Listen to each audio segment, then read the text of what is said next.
as I sit here as a disembodied voice once again because drivers and nonsense. Oh no. It's fine. It's like you survive a hurricane. Mm-hmm. No real damage, nothing out of the ordinary. But you start your PC back up, and bada bing, bada boom, everything stops working.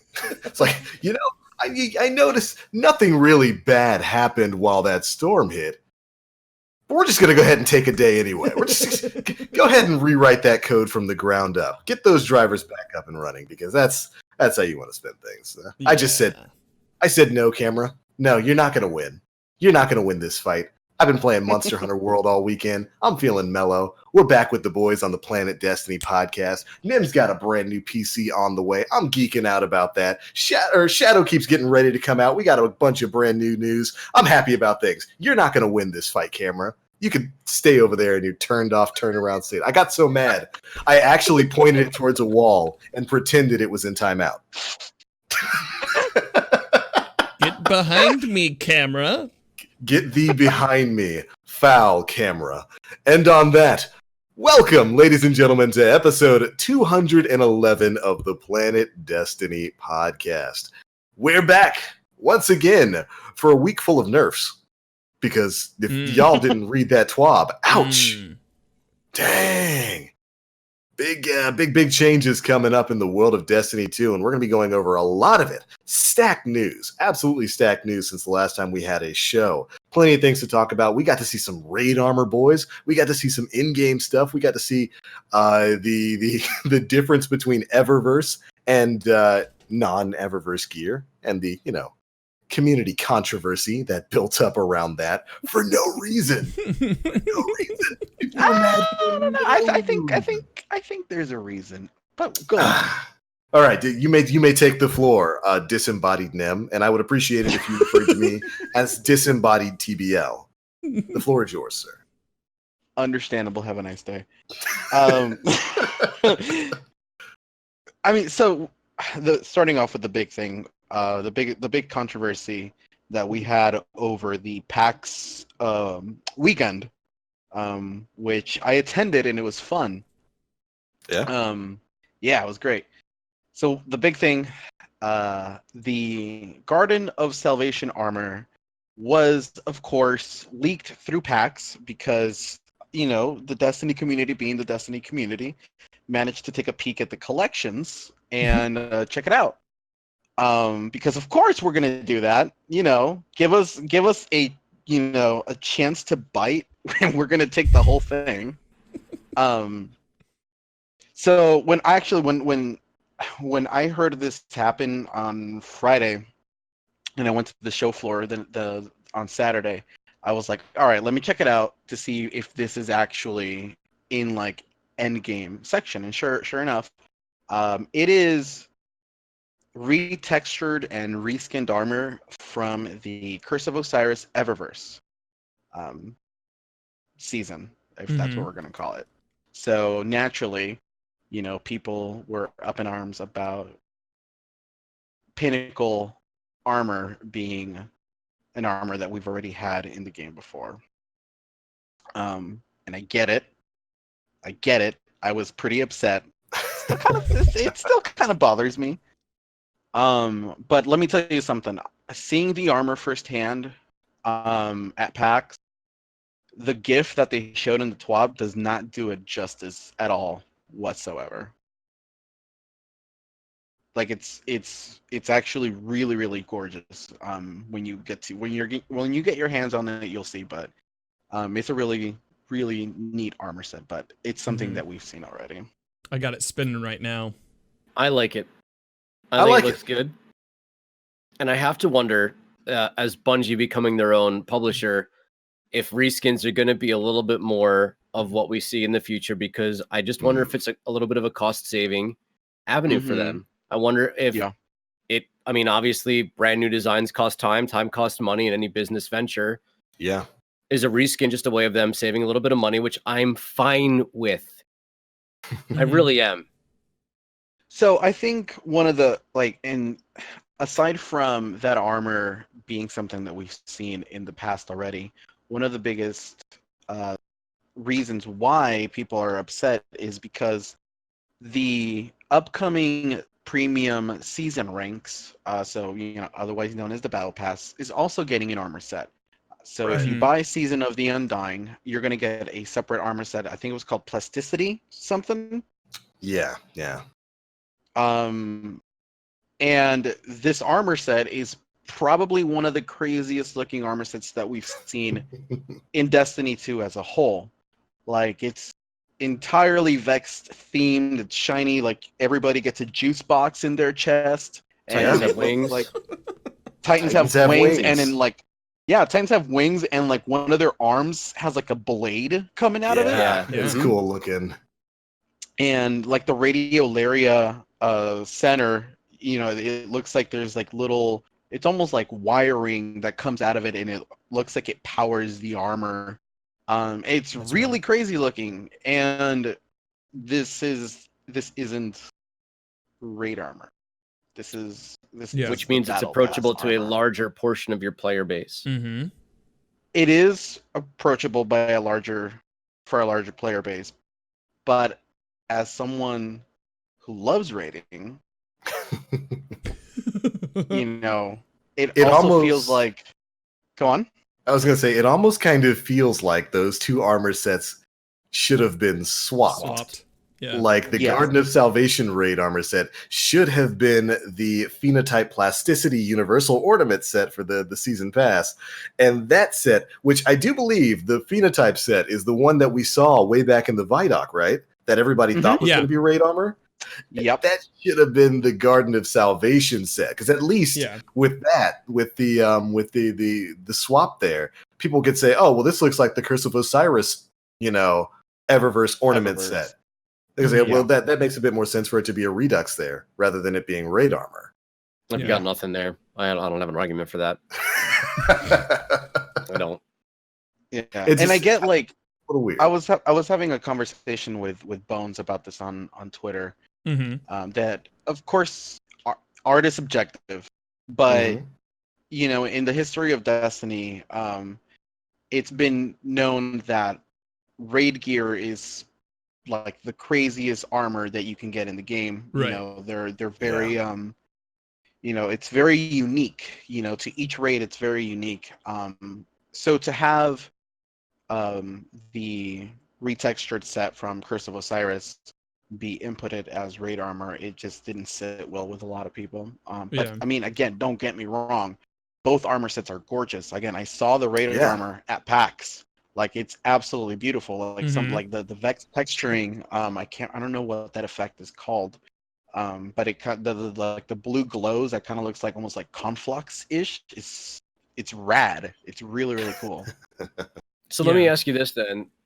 Have the armor sets for raids in Destiny 2 been unique, or is that something symptomatic of Destiny 1? Because while the armor sets of Year 1 Destiny 2 were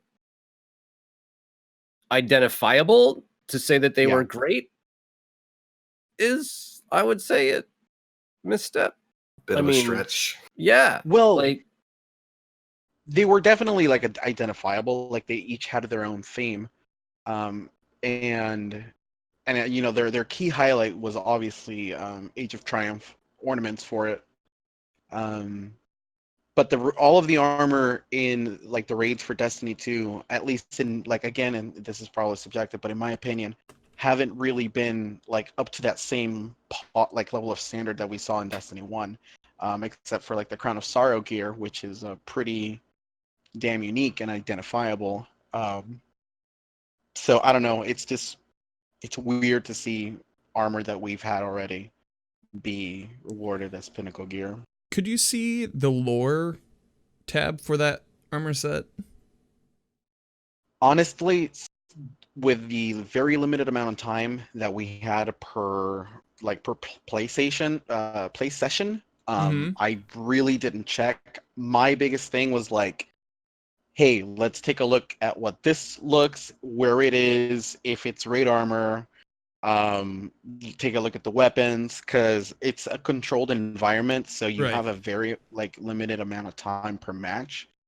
So you want to do everything. Like you want to play, you want to feel the new sandbox, you want to feel how the new guns feel, but at the same time you want to take a peek at collections. Right. So it's I didn't get a whole lot of time to like go super in depth to some of these things because I only played 3 times because the lines were kind of crazy and they capped them several times that forced you to wait like half an hour to like 40 minutes before the next like rotation came through.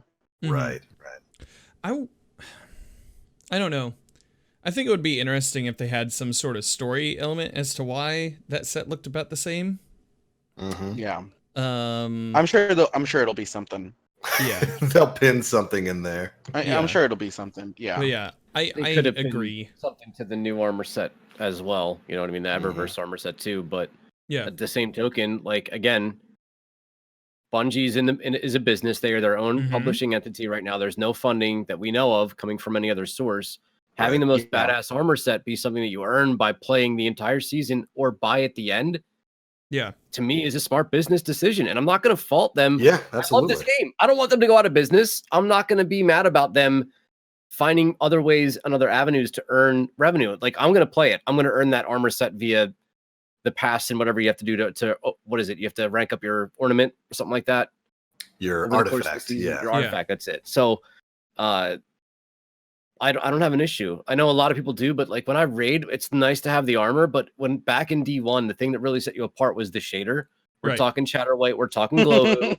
Those were the things that got me messages in tower. Like, yo, did you beat the raid? Oh my god, this is awesome, so great. Yo, check this guy out. Like, wasn't necessarily the armor set that I remember, but again, I've kind of washed Wrath of the Machine away from my brain, so maybe that had something. right. I don't know.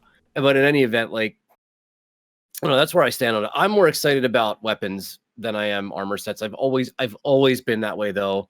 I've always had the Ugly Guardian. I almost never care what I actually look like. I don't put shaders or whatever matching sets of armor on unless my chat really gives me a hard time about it. So I get where everybody else is coming from, but it's really hard to put myself in their shoes when all I really want to do is blow things up and I rarely get to look at my own Guardian. Right. Yeah. Right, and ultimately, I'm not mad about any of this. The raid armor being Curse of Osiris Redux gear doesn't really bother me that much. And I didn't make any comment about the whole season pass kind of thing that they did with the 2 tracks of rewards you get based on whether or not you've paid for the season pass and whatnot. I have no problem with that either. I'm right there with Oro when it comes to that sort of thing. They got to pay for this game in some way, shape, or form. They've got to pay for ongoing development. And none of that really poses a problem in my perspective. Like I said, maybe they could have swapped the raid armor and the phenotype armor if they wanted to kind of avoid that sort of situation. But ultimately, it's kind of inconsequential. And I think the Garden of Salvation armor, while it is a rebuild of the Curse of Osiris gear, I think is derivative enough that I think it looks cool. I think the little blue tips on the end look pretty dope, and hopefully we see the return of raid ornaments. They look even better in person, honestly. Like again, the image that they posted in the TWAB does not do that armor justice. It's so vibrant. Yeah. Like the actual armor itself, it's so vibrant in game. Yeah, and we'll see that as thankfully, you got to go to PAX, and we're going to spend a little bit of time talking about your experience there.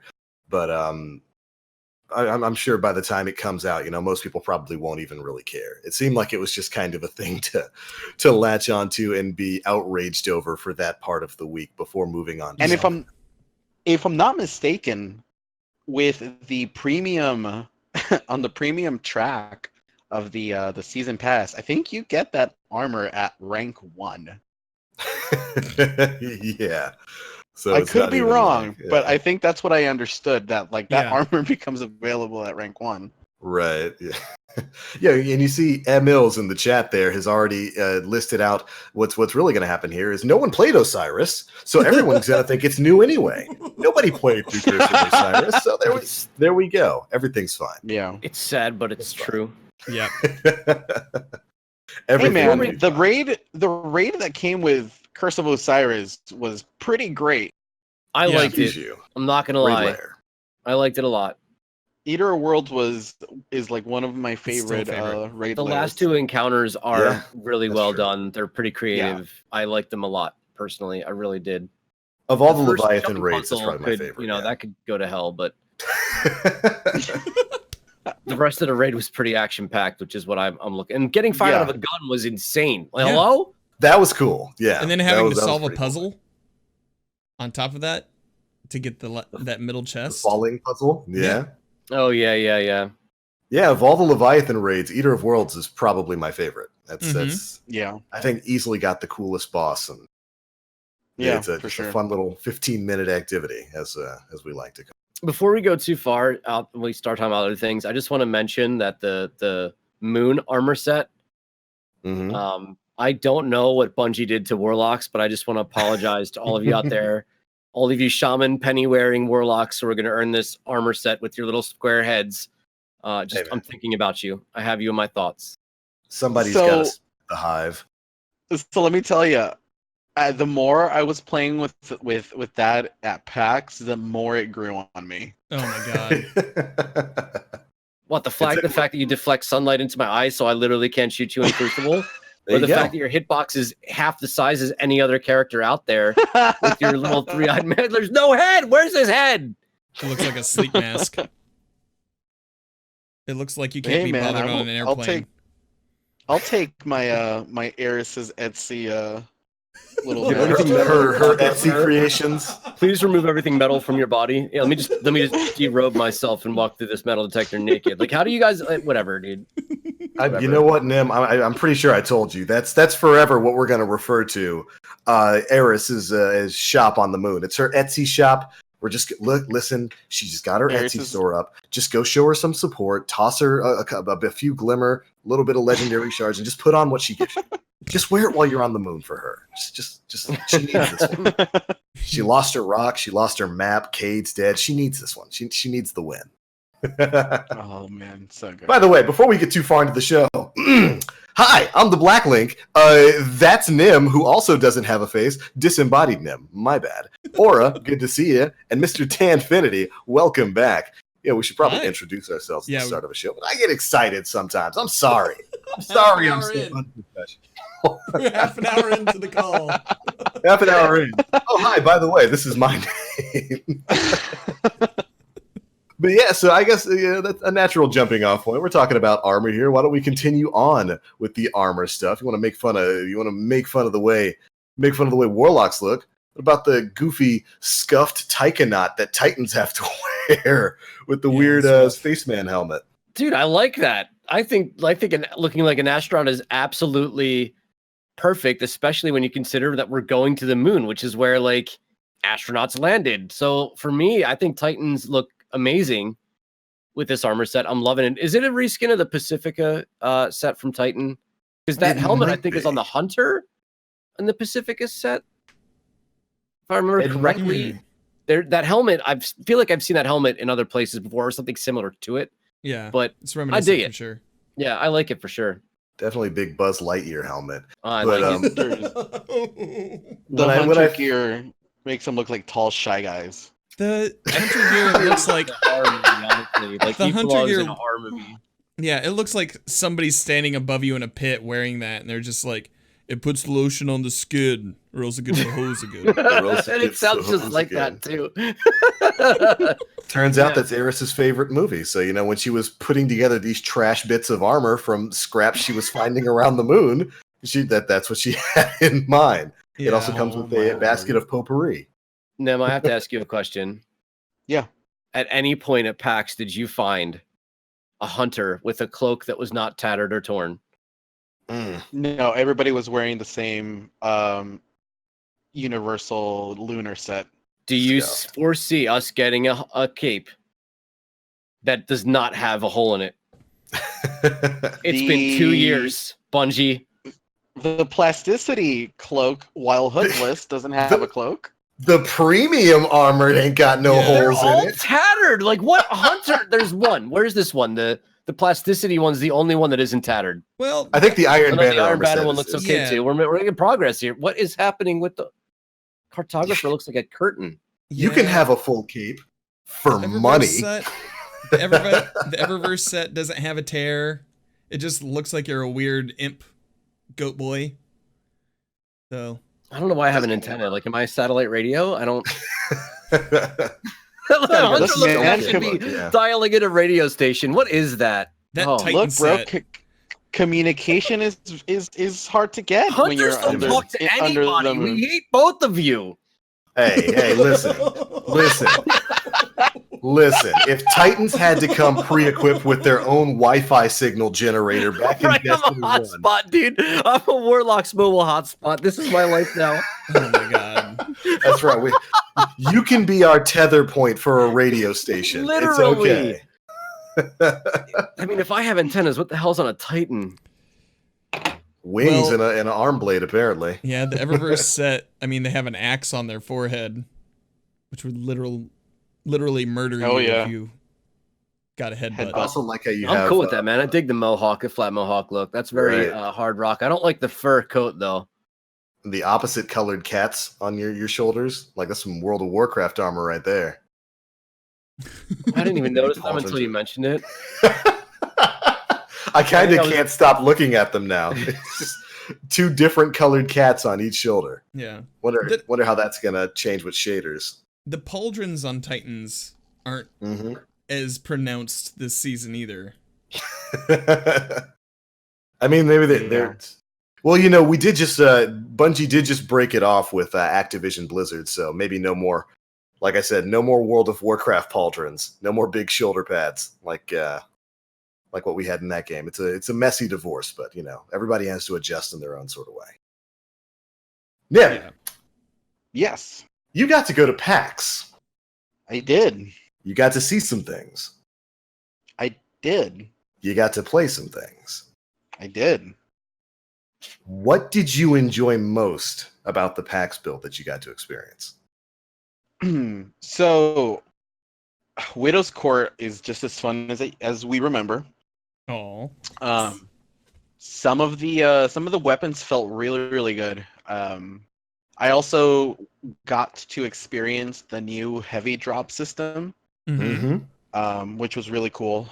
I can't really say too much on that because we didn't have like the full sandbox available. So the only heavy that we had was the exotic, the machine gun no name. Yeah.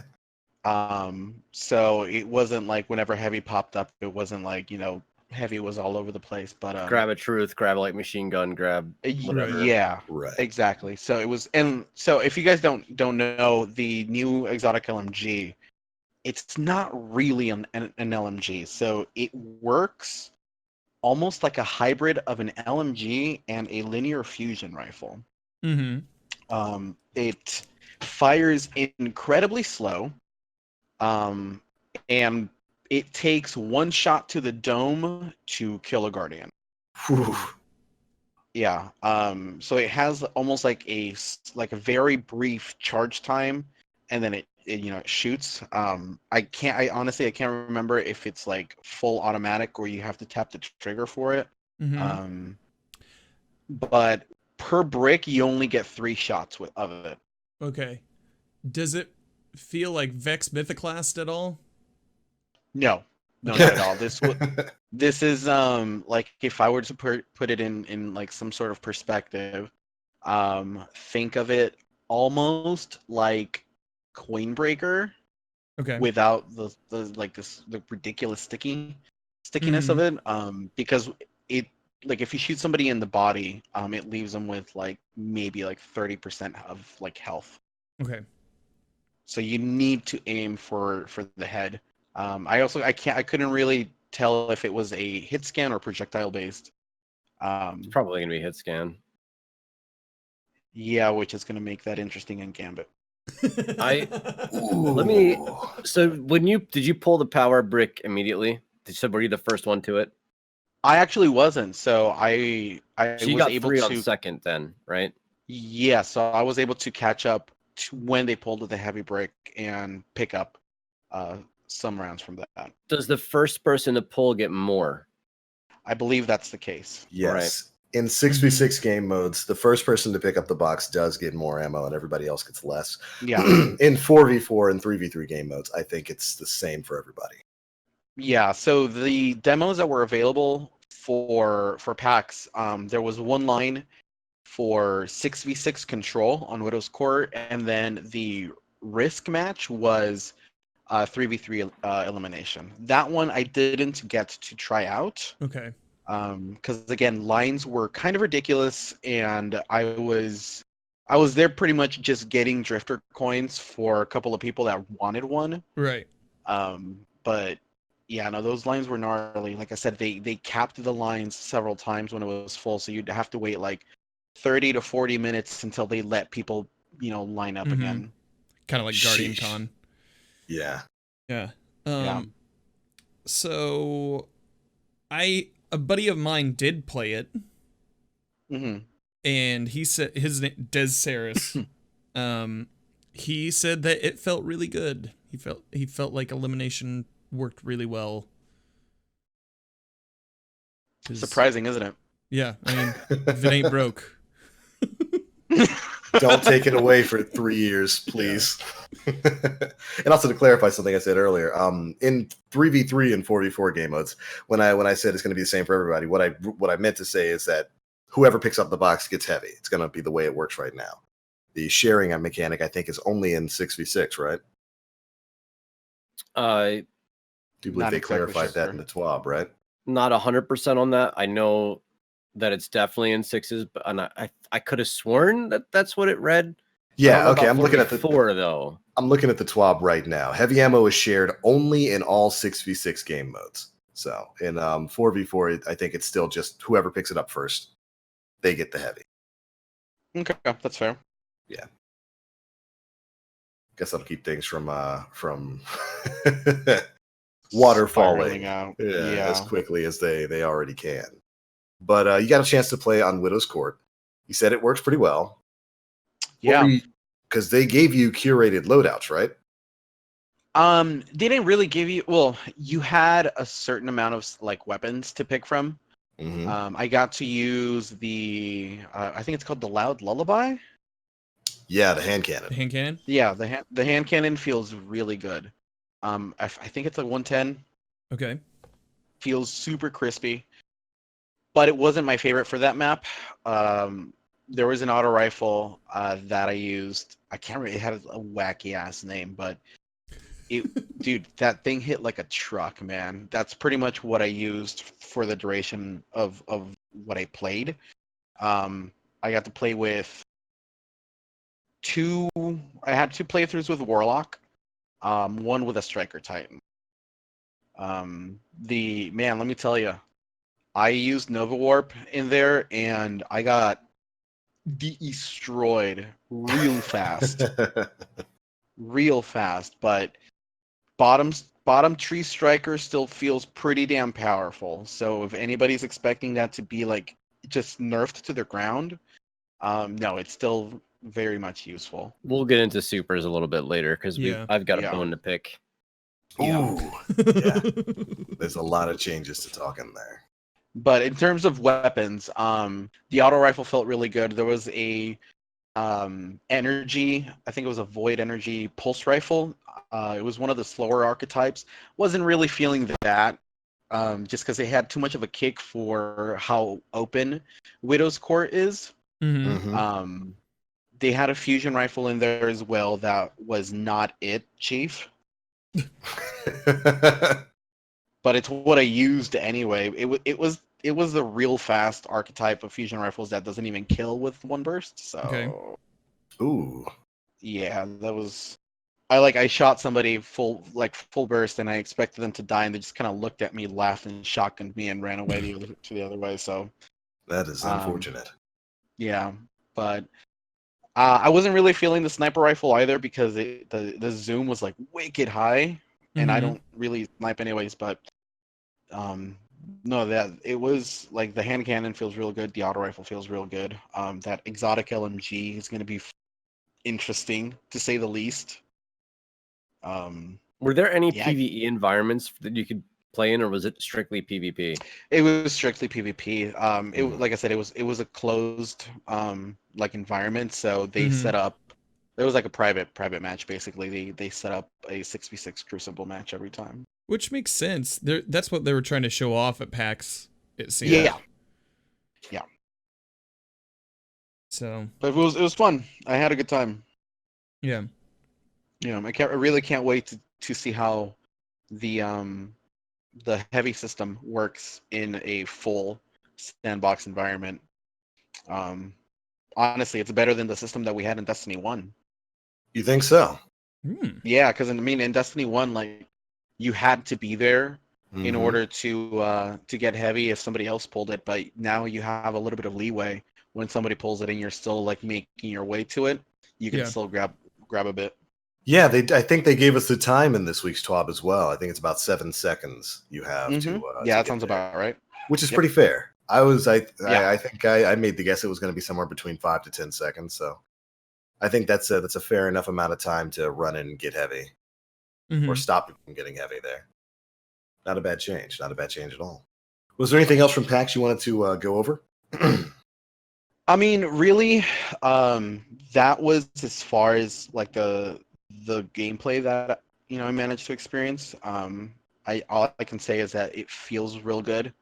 I'm pretty stoked to see the heavy changes in a more open environment. Like I said, I didn't get to try the ELM, but what I played, I really, really enjoyed. How was the beer pong tournament? Oh my god. That was fun. So I've never played beer pong before, and I was kind of like thrown in there, just like, hey, you're partnering up with somebody else, so get to know them and good luck, have fun.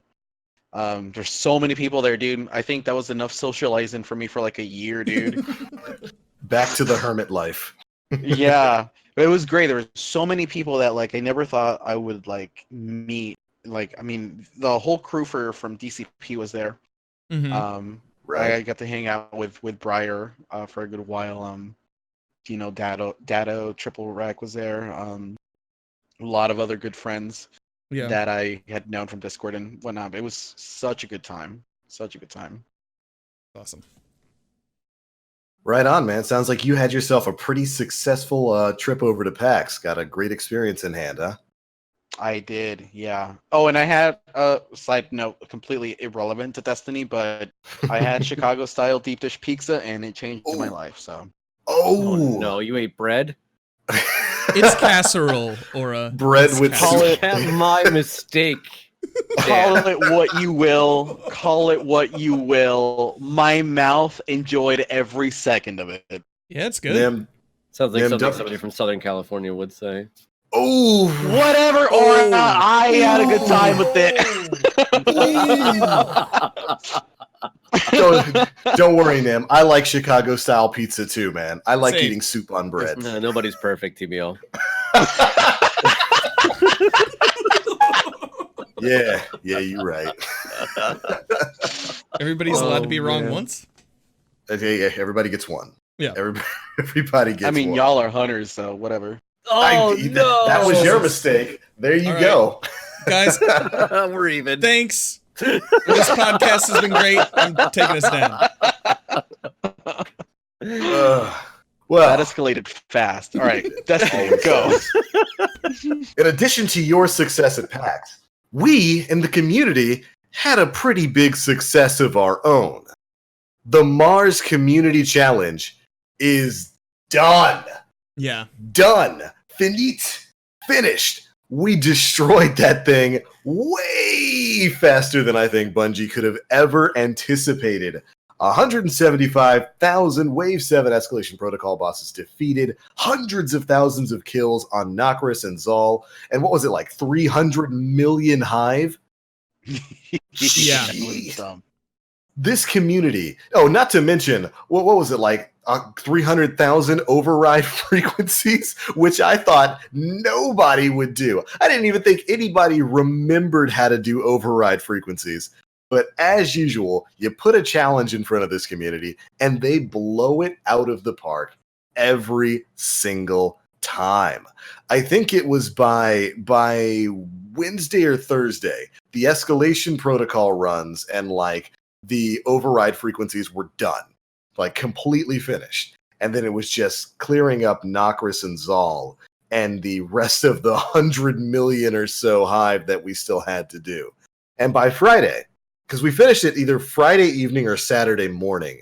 Yeah. Because I think when they sent Saturday morning was when I saw it. I don't know if that's when we completed it, but that's when I saw it. So Saturday morning, we get the update that we have completed this challenge that was supposed to take us an entire week. And while we don't have to spend too much time on this, I think pretty much everybody here probably put in at least a little bit of time to get that challenge done. But I did one escalation. Crap. Yeah. That counts. If you killed one hive on Mars at all this week, congratulations. You did your part. And holy moly, maybe next time they ever do a community challenge like this, it's probably going to be way worse than this one was because, good Lord, I don't think they were expecting us to get this done this quickly. I want it to be for things that matter. Yeah. Still hurts. So we earned an emblem, right? We get an emblem and we get an extra reward out of Menagerie. Yeah. An extra reward out of Menagerie, yeah. Dang, Dan. Look, listen, I'm not gonna lie. An extra reward out of Menagerie is very helpful. There are still very desirable weapons that are coming out of it, all across the board. There's good shotguns to farm for. There's good hand cannons to farm for. Erentil, of course, is available, and other fusion rifles as well. Right. I'm okay with that being. I mean, that could have been the only reward, and I probably would have still found a way to make myself available for a Nightfall, which I did. Yep. And an EP7 level 7 escalation protocol. So like, I'm cool with it, man. And honestly, it's free. We didn't pay for this, and this is something to sustain us over the course of September. I think there's another one coming up on Titan. Did they say there was another one coming? I thought they said that this. I saw it through the grapevine, or if it was a fake picture. I thought Dylan said, okay, this is not like going to be a normal thing. This was just kind of a fun threw out there to keep you all busy. Clearly, we underestimated you. Yeah. See, Dylan did confirm that we weren't going to have another community challenge for a while. Yeah. I liked it. Good. Yeah, I don't know. I said it a couple weeks ago. It was like, if it was for something like the vault space or extra seats at the clan table, like that would have been cool. Would have been nice. Like, it was fun to jump in. I had a few buddies who hadn't gotten Osprey yet, so we did runs on Nokris a few times. One night we did escalation protocol. I don't remember how many we completed, but it was cool to see the community rally behind something. I just wish there was something there for a bit more worth your time. Yeah. Something that's worth my time. As somebody who has the rules that they want from Menagerie, it's cool. It's cool for everybody. But I would like something, I get an emblem, I guess. So that's cool. I mean, and we talked about this when they first announced the community challenge. While it was a cool, fun little activity. I enjoyed going back to Mars and playing through Escalation Protocol. I like that activity, and I like to see. It was cool to see so many people jumping on it and getting it done, because there was probably a lot of people in that group who had never done Escalation Protocol. There's not always groups of people running that at any given time. So there's probably some people who got some of the weapons. I think all 3 weapons are dropping this week, so it was a great opportunity for people to get caught up with that kind of stuff. Easy boss. The easiest of the Escalation Protocol bosses. He gives you free super. Like, just sit there and blow him up until he dies. But it was also a great opportunity for people to farm up the Escalation Protocol armor if they wanted to get that for collections. But ultimately, the reward, Menagerie, the Menagerie change is good. That's great. It's great to have an extra reward at the end of that. I'm glad that they kind of came up with a more creative way to kind of hand that over to us, because it's clear they were thinking about doing that anyway. But maybe something a bit more than just an emblem, or make it an animated emblem. I don't think we have many, if any, animated emblems. Can we get something a little bit shinier? Yeah, they don't exist. Yeah. No, Not they really allowed don't. Yeah. They don't. I don't know if it's like a technical like thing, because I mean load times. I don't know if this would like affect console in any bit, like having that some sort of animated thing on their HUD, but yeah, it's just Yeah. I would have loved some like ornamentation for the escalation protocol gear set. Yeah. Oh, that would have been cool. If that were the reward for this, you get an upgrade. Mhm.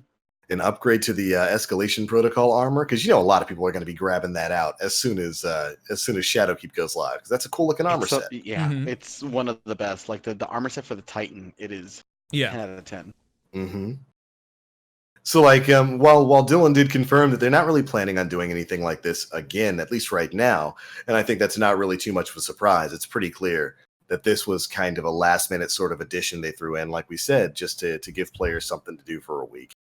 But if they were to revisit this, which I hope they do, because I like this kind of stuff, these kinds of little mini events that aren't as big as Iron Banner, but provide a tangible reward for people who happen to be logged in that week. If they do them again in the future, hopefully the rewards are a little bit more tangible, a little bit better than just a static emblem that kind of doesn't. But I mean, what would have made it worth it then? Because someone in chat pointed out that like if they were gating vault space all this time and then granted it to us based off a community event that was this, would that have I feel like that would have caused more harm than good. Like you could have given this entire time. I think that was an excellent point in chat. Like that's true. So I think we need to meter. I think we need to pull the reins back a little bit. This was a week-long event that involved things that most of us were probably going to do over the course of a week, regardless, outside of escalation protocol, maybe resonance stems, maybe. I don't. There's a lot of people out there who have a lot of things to check off their lists of activities as we move into Shadowkeep to try and just finish off some things that might be lingering. You know what I mean? Right. So it was free. It was a week long. We get an emblem and we got an extra reward, which is still a viable. I like it. Yeah. I'm cool with it. I'm so passive. So today. I think. Yeah. So like I don't know. We got to be realistic, basically, in a sense like this, because I mean, even if like for example, like they were to create like some kind of ornamentation for the escalation protocol set, like that takes time. Right. It does. Yeah. Like that takes it like. That's year one armor too. Is like can you even infuse it? I don't even know if you can infuse it, but it's you can infuse it. You're just not gonna have mods or perks on it. Yeah, so that would be. I mean, what good would an ornament be on armor I can't use? I would also honestly, so like I don't know how much time goes into like making these. I would take a shader. Yeah, absolutely. Like some kind of like I don't know, like a shader that makes your armor like carbon fiber. I think there's already actually one like that. But, like a shader or like an ornament. It's hard for me to imagine there's not a shader that already exists with the 8 million that are in this game right now. I don't want to. Like there's the non-passive aura. If there had been like an ornament that maybe had like a symbol on it to show that you played the event. Yeah, something little like that. Yeah. Or like if the emblem had a little aura on it or a halo, because that's not an aura, it's a halo, like a little halo around it. Yeah, and I think absolutely the individual in chat was 100% right. You can't hide anything too big behind a small event like this. It would have to be something cosmetic. And I would even go further into what Nim was saying. I would be perfectly fine with a shader. Make it like a luminescent shader. Remember how unique the Sparrow Racing League shaders were? Oh man, it wasn't just the color; it was the fact that they like glowed in the dark. Were they before ornaments existed, though? Yes, I think. I think that might have been the Sparrow prelude to ornaments then. Yeah, give us put a shader in it that glows like the luminescent shaders from Sparrow Racing League. How about a hunter cape that isn't torn? Or that. Hey, Aura. No. Aura. No. Aura. No. Tell me how you really feel about it, bud. It makes me sad because the Vault of Glass cloak from Destiny 1 Year 1 was so beautiful. Yeah. And I have yet to find something that really looks like and has that feel to it. Like these things should be regal, and instead I look like I literally got torn through a meat grinder. And I found them on the ground. And I was like, oh, there's nothing else here. I might as well wear this cape. I'm a fucking space ninja, but I'm gonna wear this torn, tattered, anyway, that's how I really liked the new monarchy cloak for the hunters. Those were really, really good. Especially the one with like the lion. Yeah, the one with the lion. Yeah. That was such a good cloak. Yeah. Man, I'd love to get an Armor 2.0 version of that. You know, if factions still existed. Here's an L. Please hold it. I like the Last Wish one quite well. It's because it like comes up over the head, just like at the right angle for me, and then the animation on the back that kind of like swivels back and forth, kind of like a tail. I dig it. Yeah. Hunter cloaks aside, resume. Yeah. Let's go on to the news. We've got a Bungie bounty coming up. Oh, we do. Oh, and a new unique Bungie bounty. I'll tell you that much. I'm still trying to decipher. We have to match them in a strike. Yes, so it's gonna be. So this is gonna be pretty huge. It's Phil Spencer and Pete Parsons, the head of Xbox and the Bungie CEO. They're gonna be running around the strike playlist starting on Tuesday, September 10th. I think they're starting at 3 p.m. Pacific time.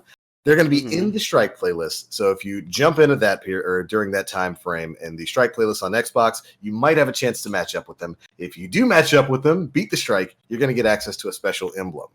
I think the real reward is the fact that you just played with Pete Parsons and Phil Spencer. That's kind of a bit of gaming royalty right there that I wasn't expecting to see on a Bungie bounty. Man, Spencer's been all over the place these past couple of weeks. Cool guy. If there's a reason to update my Xbox, this is it. That might be it. Especially with the game, you got cross-save active now. It might be worth dragging your character over to Xbox to run some basic strikes.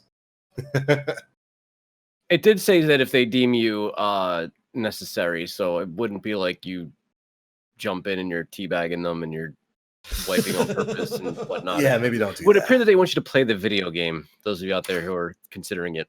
Yeah. For those who might not have considered that. Yeah. Might not be the ones you want to teabag. maybe don't teabag the CEO of Bungie and the guy in charge of your Xbox Live account. Yeah. Maybe cut that out.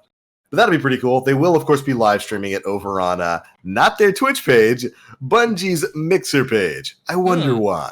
Yeah. It's almost like maybe it has absolutely nothing to do with the guests. I don't know what you guys are talking about. No. They're just trying out a new platform. They're just trying a new platform. That's it. It's a burgeoning new platform. They're there to grow. I can't imagine it having anything to do with the fact that Xbox and Microsoft are linked as business partners, and Microsoft owns Mixer. There's no correlation. I don't see the correlation with that, Aura. I don't know what you're. Why would you even bring up such a thing? How dare you? So make sure you go watch that. If you're on Xbox, try to get in there, get that emblem, and remember, be kind. It might be your account that gets banned next. Moving on from there, just going by the TWAB here, they basically re-went down a lot of the changes that we're going to be getting alongside Shadowkeep. Stuff like the Crucible playlist, seeing the major changes that they're going to be seeing there. Quick play is becoming classic mix. Comp is basically becoming the the 3v3 playlist? Survival? 3v3 Elim. Yeah, I'm cool with that. They finally told us what PvP maps are being removed from what playlists. Shocking results. I wasn't expecting a few of these. We got Dead Cliffs, Legion's Gulch, Retribution, and Solitude are being removed from all of the 6v6 playlists. And then sad about some of those. Yeah. I'm sad about Retribution and Dead Cliffs, but I understand why why Dead Cliffs is getting removed. Yeah. I am unhappy about Retribution being removed. And Retribution is the donut map, right? The donut. Yeah, it's a circle. I'm okay with that one being gone. No, it is the home of all shotgun apes. It's literally where I live, and it's gone now. Bungie just took my house. Like, what am I supposed to do? You can say here. Play a good map. The thing that's weird to me is I don't remember anybody ever saying bad things about Retribution. I really don't remember hearing negative feedback as a player pretty immersed in the PvP community. You really heard bad things about Equinox being in sixes. The Nessus PvP map with the hallway in the top mid where B's below it. I don't remember the name of it. What is it? It's being moved to a different game mode now. Whatever one that was. Firebase Echo is being Firebase Echo. It's going to be in Supremacy, Mayhem, and Breakthrough. Yeah. So like, you know, and honestly, one of the weirder ones that is not being mentioned is you hear a lot more negative feedback about Citadel, right? Than you do the 4 maps that are being removed combined. Citadel does not play well at all, and it's remaining in all aspects of. Oh, I mean, it's not a comp map, but it's remaining in the playlist circle as well, and that might be one of the poorest performing maps that I've seen Bungie create in a very long time. I am going to miss Legion's Gulch. It's a weird one. They're like, what negative feedback really came from it? Outside of the fact that, like, if you're playing Control and you cap B, it's probably the worst place to be. It's very hard to get out of that area.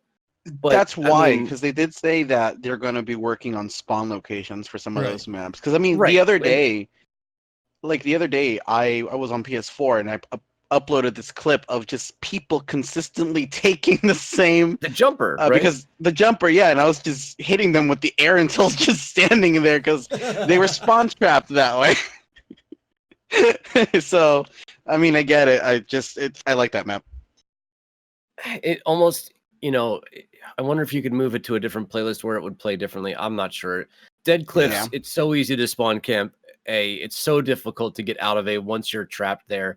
Very frustrating. But when you're on the other side of it and you're kind of picking on everybody, you're like, this is great, man. They're screwed. I just do whatever. So I understand why the frustration behind people having Dead Cliffs removed, but like, it makes sense. It really does. The other 3, I get it, but people really don't have an issue with Retribution. Like Nim said, they state that the reason they're removing these 4 are to give them a chance to tweak spawn areas, ammo spawns, and the overall structure of the maps. So I'd imagine it's spawn locations and spawn logic that they're really going to be taking a look at there, especially with maps like Retribution, which is an absolute circle, and if you get knocked off tilt, a team can just run you around in a circle and completely dominate your spawns there. Yeah.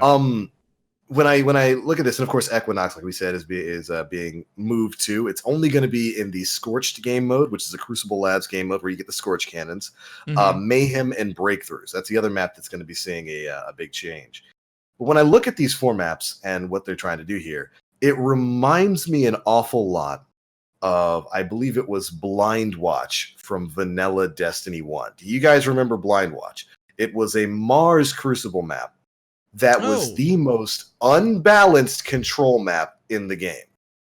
Oh yeah. I think it was point A and B, or C and B. One of those 2 points was so close together, and A led up into a vantage point that had a window in front of B that you could just sit and camp out at.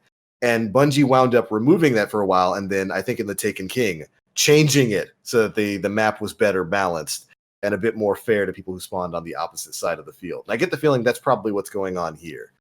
So hopefully these maps structurally aren't going to be seeing too much of a change, because I don't really see too much of a problem with many of these maps. But if it's going to be to fix the spawn logic, I don't know. I feel like spawn logic is a greater problem on a greater number of maps than just these 4. Mm-hmm. Who knows? We'll see. But we are, of course, getting Widow's Court and Twilight Gap, plus a brand new map, Fragment. Fragment looks a little familiar, doesn't it? We should be getting, at least for the PC users, we should be getting another map, which was the PlayStation. Exclusive. The PlayStation exclusive map. But Fragment is the brand new map they're showing off there. It takes place, I guess, in the is it the Dreaming City they said it takes place in? They said it's Dreaming City meets Infinite Forest. Right. But something a lot of people were picking up on is the fact that it looks rather similar to an old D1 map, Crossroads, the Mars map with the jump gates. Does it? I think it looks pretty close to Crossroads. Like that looks like the area where you kind of jump over to with the rock on the side and all that kind of stuff. I wouldn't be surprised if this was a remake of Crossroads. If it's a completely new map, I'll be fine with it too. But it reminds me of a Destiny 1 map, but it's not Crossroads. I don't remember the name of it. But it was very green. It had a like a flat plateau when you spawned in off to the side that people really congregate on quite a bit. I remember it in Trials, but I have no idea what it was called at all. But it does not look like Crossroads to me. It looks like something else. I'm gonna have to go through every map in the game. It was a later edition. It wasn't a vanilla map. It was a much later edition that I don't even remember where it came from. But there, I see like it looks like there's a jump portal like the bottom right hand corner, like the bottom right hand ring. But I don't know if that's the one it reminds me of. I don't remember the name of it. I just get a Crossroads vibe when I look at this. Maybe just because I see the jump portal there. Who knows? We'll have to see. It looks like it's vertical. It looks like it's a lot of verticality to it, which could be strange. Unless you can't jump on the top of that massive structure in the middle. That would actually be rather interesting because I don't know if we've had very many like two-tiered structures in PvP games like that, where it's just like a big open area.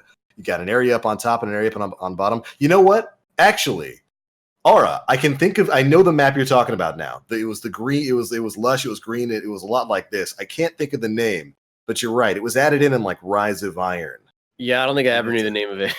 Yeah, it was a weird looking map. I'm gonna have to go see if I can find it a little bit later on. But I think I know which one you're talking about. It wasn't Icarus. Floating Gardens. Was it Floating Gardens? Was that the name of it? I'm gonna ask Google. I'm already on it. I know Floating Gardens was one that was added in Rise of Iron. Icarus. Icarus. There's Icarus. Nice. There was Last Exit, I want to say, and Skyline. Yeah, that's the Mars one. Skyline was the Mars one with like the building. Not bad. Man, why don't they bring more D1 maps back into D2? I thought there was a tease of Anomaly in the Vidoc. I was talking to a couple people today who were talking about maps, and I thought that there was a tease of Anomaly, and Anomaly is like my favorite map of all time. That would be amazing. I loved Anomaly. What if they bring that back after you beat the raid? That's what I'm thinking. I'm thinking there might be something that we unlock after the raid is complete, whether it be another Strike, please, for the love of God, or another Crucible map, which is also please for the love of God, because both are lacking. Yeah, I'd be okay with that. I'd be perfectly fine with that. Especially with Anomaly. That was a great close range map. It's a fun place to play on. And hey, we're going back to the moon. Why not? Throw in First Light for good measure. What were the other changes to Crucible? I think they just talked a bit about how skill and glory is going to be changing, right? Heavy ammo sharing, which we touched on. Rank systems update, streaks and floors. So glory, valor, and infamy streaks have been made more resilient. Instead of resetting your streak, losses will now reduce your valor and infamy streaks by 1 and your glory streak by 2. You can still lose glory, but if your rank is at or below fabled, you can't lose glory. You can't lose glory if doing so would drop you below that rank. So there are floors. Once you reach fabled, you can lose 1,000,000 times and you will still be at the rank of fabled. I don't recommend losing 1,000,000 times. It's a lot of time spent in game, but if you did. I mean, maybe if you're trying to get to world's first 0 glory fabled player, that might work. But yeah, that's an interesting change. So basically, you're not going to be able to drop beneath certain rankings. You know, as long as you're at fabled or below, which I guess it's not too bad of a change. Yeah. It'll keep people. It keeps keeps certain teams from dropping back into earlier rankings and running havoc across those lesser skilled players. You can kind of see that change in the Revoker quest a little bit. Right? Yeah. Yeah. We'll have to There's see how a couple that of things. There's also a solo competitive elimination or whatnot game mode that you can go into that rewards glory. So if you don't have a team, you don't have to worry about playing against other teams. You will go in as a solo player and you'll match other solo players. That's a fantastic change. They're making some updates to skill level as it pertains to glory, which it gets pretty convoluted, their paragraph and how they describe it. but they want to take your overall performance into account. It almost reminds me a little bit of Halo. Yeah. I don't know if this is true or not, but when you played Halo, you could actually go up in rank if you lost a game, if you played well. You could also go down in rank if you won and played poorly. I don't know if this is kind of the same thing or not, but they're talking about how their skill-based matchmaking would work, and it pertains more to performance than it does almost win streaks. It's almost what I'm gathering from it. But yeah, it almost seems to me like it's very much going to be like the Halo system. It looks like when Season 8 starts and Shadowkeep comes out, the game is going to tally what it believes your skill level to be at, and then if you're in a glory bracket underneath that, they're going to increase the amount of glory you get per games until you get up to the bracket that the game thinks you're at. So if the game thinks you should be in Fabled and you're in, like, I don't know, Guardian 1 or whatever, you're going to get increased glory ranking points until you get to Fabled, and then things are going to level out. To get you out of that area as quickly as possible, not only for your sake, but for the people you're playing against. Yeah. That'll be pretty interesting to see how all of that's going to work. But hey, the more they move back to a Halo-styled ranking system, the better, in my opinion. I don't know why they moved away from that at all. All right, moving on from that, I think this takes us in to the massive sandbox changes that we've got going forward. And I kind of don't even know where to start with some of this stuff, because there's some buffs, there's definitely some nerfs, there's some big changes to roaming supers, there's a big slap down to everybody's favorite boop cannon that I wasn't expecting, and hurts my soul just a little bit. But I guess let's just go ahead and dive on into it. First thing they talk about is Night Stalker changes. The Way of the Pathfinder, the bottom tree, is going to be seeing some pretty big changes when Shadowkeep comes out. They talked a bit about this before. They just kind of clarify what's exactly going to be going on there. Smoke Bomb, granting invisibility to allies, is going to start granting Heart of the Pack buffs to people who get that Smoke Bomb buff. This gives you now plus 34 to armor, recovery, and agility, and can stack up to 3 times that, right? That's what they say there. Gives weapon reload speed and handling, which stacks at 3 times. I'm not sure if those other ones are part of that. It's only underneath the gives weapon reload speed and handling. Yeah, which is still pretty good. You're getting bonus armor, bonus recovery, bonus agility, and then weapon reload speed and better weapon handling and whatnot for a set period of time. I think it's like it got bumped up to 8 seconds, I want to say, from what it was at right now. That's invisibility duration. Went from 7 to 8 seconds. Smoke Bomb. Which I think wasn't the buff tied to the invisibility timer? Yes. Okay, so still pretty good. Not a bad change at all. Because there was we talked about this, or you wanted to see changes for the bottom tree.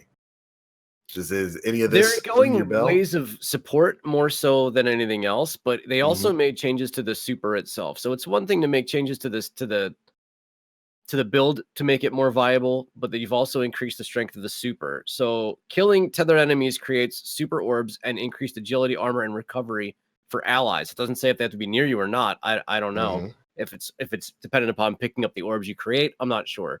That could be huge. Damaging enemies with your grenades reduces the cooldown of your smoke bomb, which then you could coincide and drop more smoke bombs on your allies, granting more Heart of the Pack. So this to me sounds more like a support class than anything else, but I'd have to ask them if anybody even used it, and if they did, if it was a one-shot tether kill when using Quiver. So I didn't experience any Night Stalkers when I played at PAX. I just saw honestly primarily Golden Gun. No surprise there. They've revamped it quite a bit. Like Mobius Quiver fire super multiple times, deals massive damage to tethered targets. So if they're not tethered, does it not do massive damage? That's how I read it. Added the old provision perk to naturally be part of Mobius Quiver. Killing tethered enemies creates super orbs, grant stacks of Heart of the Pack for allies. Expanded the range of Heart of the Pack from 20 meters to 30 meters. So that's 90 feet. Yeah. Which is not close. That's pretty good. That's not close. So with the super now, you're going to be able to push that Heart of the Pack buff out a pretty significant distance. And that means, you got that 34 armor, that recovery, that agility, and the weapon and reload speed buffs that go along with it. That's not too bad at all for Mobius Quiver, which is the one that lets you fire, 5 times? Yeah. I thought it was as long as the super bar was active, but I never counted because it's been such a bad super for so long. I just never bothered. Right? I've never used it. I think I used it like once and was like, well, I'm going to go Arc Strider from now on. I feel like it's been a bad super since it was introduced, honestly. I would agree. But they've also, I think, increased the damage of the super from 150 to 250. It's now a one-shot kill. That's top and bottom path. Yeah, damage increased from 150 to 250, which I can't believe that actually landing a shot on somebody with top tree tether only did 150 damage. But now it makes a whole lot of sense as to why when I'm consistently hitting people, they just laughing in my face. It's so weird that wasn't a one-shot kill. Like it's been hard coded as being. Maybe they can't separate them between the top and bottom path, like from a code standpoint. But that's okay. Like it's a shadow shot. You're directly hitting somebody with a super. That should be a kill, regardless of what it is. So definitely happy to see that change. They've improved tether accuracy near obstacles, and suppress on hit is more consistent. Hopefully that means faster. I've never had a problem with suppression on hit, ever. Really? And I'm for those of you out there listening, I am a top tree tether main. I hate using spectral blades. I'm a top tree tether guy. I've never had an issue suppressing supers on first hit. The thing about it is, they might be in mid lunge when I hit them, and it's rare that I'll probably end up getting traded. I'll trade out of it. You know what I mean? I'll tether their super, but I'll get hit. So maybe this time they won't be able to get that swipe or that shoulder charge off. The thing about the big thing is improved tether accuracy near obstacles, because I don't know if you noticed this or not, but tether's not an arrow. It's a beach ball. It's a circle when you shoot it.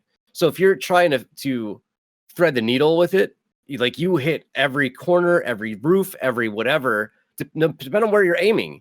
So I'm hoping that I end up not tethering the environment nearly as much as I do tethering Guardians. That's the ultimate thing with that. Right. That's actually huge if it actually is an improvement. I hope so, because Night Stalker, I think, could use a few changes in PvP, especially the changes it needs are not these changes. It needs to get off faster and proc quicker. It does, this is all well and good, but when it takes as long as it does in a very, very, very fast environment that is Crucible, by the time you get the shot off, the limited armor you get while you're in your animation, you're gone. Dead. It's not like you're in Blade Barrage where you could survive getting hit by a bus. You're dead by the time this thing procs. A space bus. Yeah, that is the kind of the big killer there. It takes so long to get that shot off, and then before the tether even gets activated, you get blown away by virtually every other super. That's certainly, well, at least we got a few changes there. Hopefully they'll do something about that animation, or just give you more armor. Actually, you know what? That's definitely not going to happen, because as we're going to cover later on in this, nobody gets more armor. Everybody gets less. Did you want more armor? You can't have that. Not allowed. Unless you've got a Ward of Donn, which is where we're going next. Sentinel, Code of the Protector. This is top tree void for you Titans out there. Some pretty big changes coming your way. First up, Defensive Strike, which is the melee ability that creates an overshield for nearby allies. All kills while the overshield is active grant melee energy for the player with the shield. This works for all allies and grants you all allies that you grant a shield to. So the more people you buff with that shield, the more melee energy you get back, which is great. This is an ability, rather usage of an ability leading back into getting that ability back. It's tried and true system from old Destiny stuff that I'm glad they're bringing it back. They say this is based upon enemy threat level from 5% for minors to 25% for players and bosses. So the stronger the enemy that you hit, the more energy you get back. It's good stuff. Rallying Force. Melee kills heal nearby allies. Heal buffed from 10 health and 10 shields to 10 health and 20 shields. So you get more shields back with that. Not bad. Then, of course, Ward of Donn. They've increased the Ward of Donn's health versus other supers. You're no longer going to be able to just quick pop the bubble when somebody drops it. It now takes an entire super to pop that bubble. And we've got the Weapons of Light from old back. Of course, that's going to be a 35% damage buff coming your way. I think it lasts for 15 seconds, which is wild. That's a wild buff. And of course, as a Ward of Dawn user, you now generate an extra Orb of Light. So big changes for Bubble there. We might actually see Bubble popping up as a strategy when Shadowkeep comes out, which I'm happy to see, you know. I gotta say, when I was playing Iron Banner last time, I forget what I was working on my Titan, but I was using that to just bubble over zones. It was fun. It was a lot of fun. And this change will be well, only yeah, you're only going to see that more in Control. Just drop it on a point. Step into my office, please. Gather up on Step me. into my office. Gather up Bubble on me. was insanely strong for a very long time, and it really hasn't had a presence almost at all, if at all, in Destiny 2. Yeah. So I'm excited to see it make a pretty strong return. Mm-hmm. Absolutely, same for me. Well, what was that? I was gonna say this kind of like makes it. It's not only viable in like PvP, but it's also viable in PvE now. Whereas like with Titans, they've kind of had a rough patch when it goes to in-game PvE content. Yeah. And so this, other than, you know, if you're doing the strike or putting up the banner, putting up the shield. The rally barricade with the banner, yeah. So yeah, you know, it's in with the changes that are coming in with the way damage stacking is going to work, or rather not work, because it's not going to work anymore. I really see Ward of Dawn replacing Well of Radiance. Yeah. You get a 15-second, 35% damage buff. I think Well currently gives you a 35% buff, but it's being knocked down to like 20 to 25% when Shadowkeep comes out. So Ward of Dawn might just, you know, reclaim its spot as king of void PvE for Titans, which is good. You know, it like Aura said, it's basically been useless since it was added in, and that bums me out. Next up, Sentinel Code of the Aggressor. This is bottom tree for Void. Your shield bash now suppresses targets. That's kind of silly. I think it also suppresses targets that are near, right? So real quick on this one, the week of PAX, I was talking with someone about like, you know, things that needed to kind of change with some of like the melees and stuff like that. And when we got to the Titans, I distinctly, because we were talking about, because like, you know, maybe shoulder charge shouldn't one shot, but it should like blow back, and maybe the hammer strike could have like not one shot, but like hit you and leave you with the DOT.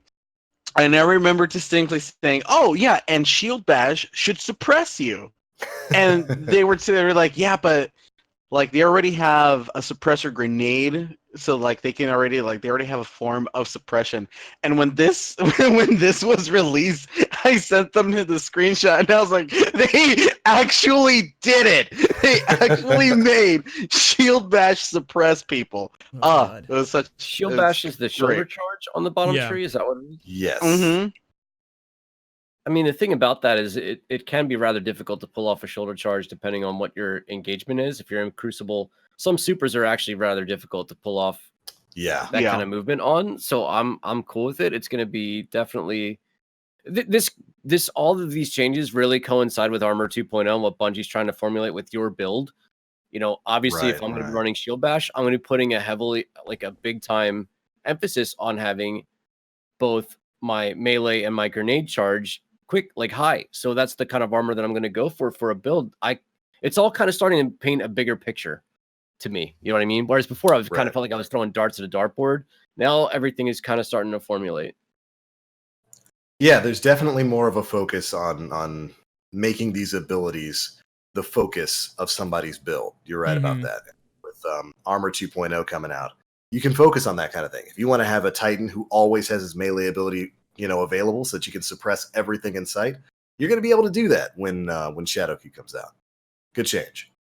Next up, for Voidwalkers, the Attunement of Hunger. This is bottom tree. This is Devour build. Only really seeing a change with the Super Vortex. The Nova Bomb is going to be leaving behind, of course, the AoE pool, so Vortex does. The initial explosion damage has been increased by 15%, and the lingering damage has also been increased by 15%. What I will say is that, yeah, very good. The Attunement of Hunger needed a change. Right now, the only good thing about that build is Devour. And granted, Devour's very good, but the Super was definitely a bit lackluster. in in retrospect with the top tree changes. So And happy it's to see that. crazy happen. because like beforehand, all you saw people was running was Devour. Yep. Because it was such a fantastic perk to have. And like the AoE was kind of a bonus, and nobody ran Top Tree until Cataclysm was like made an actual nuclear bomb. Got cracked out damage. Mhm. Yeah, and then Devour just kind of like went out the window because it's like, well, shit, I can, output massive amounts of DPS with this with the Top Tree. So why bother with Devour now? Yeah, it's good stuff. I think this is a good change, and I'm very happy to see that they didn't nerf Devour at all. That's that was about the only thing I would have been worried about there, because that's going to be a fun mix with Armor 2.0 as well. Moving on, Dawnblade's Attunement of Grace is seeing a change. Basically, it's getting the same thing that Ward of Dawn got. It's now going to generate 3 super orbs instead of like whatever 2. It does now, 2. Yeah. It's getting a nerf later on, though. That damage reduction from 35% to 25%, because we've been relying upon support warlocks for a little bit too long, I guess. And there we go. That leads us out of the buffs and into the major series of nerfs that we've got going on when Shadowkeep comes out. First up, we've got a change to the Night Stalker Way of the Trapper Shadow Shot. Aura, I do believe you understand this better than I do. So, like, maybe you're better off explaining it. From what I'm gathering by reading this, when you tether somebody, you're going to have 100% damage on the person that you shoot once they're tethered. So let's say you tether 3 people. You shoot at one person directly, you're going to do 100% damage to them. The damage to the other 2 people who are also tethered is going to be reduced from 100% to 50% damage, though. So 100% damage to the person you're shooting at, 50% damage to the other targets that are tethered by this. It also says now all allied players have 50% damage sharing on tether. I don't know what the number was before. I guess it was 100% for your teammates as well. Yeah. This is fine for PvE. This is great for PvE. I understand it for PvE. This is stupid for PvP. I guess I should just stop using a stupid super in PvP, because that's all the super is becoming. It is so incredibly difficult to get a tether off on good players, to go through the animation, the proc time, and then get a shot off, to not be rewarded for that. And I have a dozen clips of me wiping entire teams with 1 tether because of damage sharing. And I'd have to go back and take a look at these numbers and see how they would change to see if it would still be possible, or if I'd have to actually sit here and aim at the person number 2. Now, I think it's important to understand that this is kind of like a waterfall effect. So I tether 3 people, I shoot at person 1, 100% damage, 50% between the other 2. Person 1 dies, I aim at the next person. I'm assuming I'm doing 100% damage at that person, which is also trickling 50% to person number 3. So it might be possible to do team wipes with tether, but it's going to take a whole lot more energy, work, and being strategic. And hopefully they're potatoes and don't shoot at me while it's happening. Yeah. I think this is more important for PvE in terms of clearing massive amounts of ads. And like in Gambit, if you're playing Gambit, you get the second or third wave of ads coming in. You tether the middle, you're tethering like 100 ads. And I fire a grenade launcher at Big Boy, a high value target or whatever's there. I'm clearing out like that entire section in 1 grenade shot. You know what I mean? Like all of the red bar enemies are dead immediately. So I think this is something that was tuned for specifically PvE. And as the only main top tree Night Stalker who plays Crucible, I'm upset about it. Yeah, that's going to be a pretty rough change for PvP in particular. Oof. Yeah, I don't know where I guess I know where it came from, but it's like, it's just of all things that needed a nerf, like that would seem to me to be like the very last thing on the planet that could possibly need to be pulled back. Yeah, it seems like one of those things that they made a change for PvE, and it's probably going to inadvertently negatively affect PvP pretty badly. And Gambit, I think this will have an impact in Gambit as well. So you're essentially losing half of the tethered damage there, right? Yeah, to the targets that are tethered outside of your primary focus of damage. Right. Which was the entire point of Shadow Shot in PvE, to spread that damage around a bunch of different targets. You're still going to be able to, but like I said, it's going to be only after. And the good thing about Shadow Shot is that it does last a little bit longer than Quiver does. So you're going to be able to go down the line of chaining that damage. It's just not going to be. I mean, I did this today while I was earning Reckoner. I tether an entire side. I tether every single thing that's there. I fire one grenade launcher shot, and 90% of the ads on that section are dead immediately. Only the big, massive guys that you mark as a Reaper and the yellow bar dudes might have been left, and they didn't take much to take down thereafter. So this to me is a major PvE thing, especially as you get into things like Reckoning as well, which is still going to be relevant in Shadowkeep because of Armor 2.0. Mm-hmm. Yeah. And the fact that they made changes to the loot drops in there, so it's actually worth running. But Pain Train doesn't stop there. Night Stalker Way of the Wraith is seeing a change to Flawless Execution 2 and Shattering Strike. Headshot for Flawless Execution, this is where headshot kills while crouched grant you invisibility, and True Sight, it now lasts 3 seconds, down from 9, which was a little ridiculous. Flawless Execution was a little crazy. Getting 9 full seconds of that was a bit much. Unfortunately, Shattering Strike is going to get hit by that as well, inadvertently. The timing for Shattering Strike is going to be dropped down to 3 seconds until patch 4.6.1, where they're going to be fixing it and bringing that, I think, back up to 9 seconds. They're just getting ahead, putting out an advanced warning, as they call it in the TWAB, for that inadvertent change. Then we have the big nerf to instant reloading in Destiny 2. Rally Barricade, Lunafaction Rifts, seeing a major nerf in Shadowkeep. Rally Barricades and Lunafaction Rifts will no longer instantly reload weapons. Instead, both of those are just going to grant you greatly increased reload speed.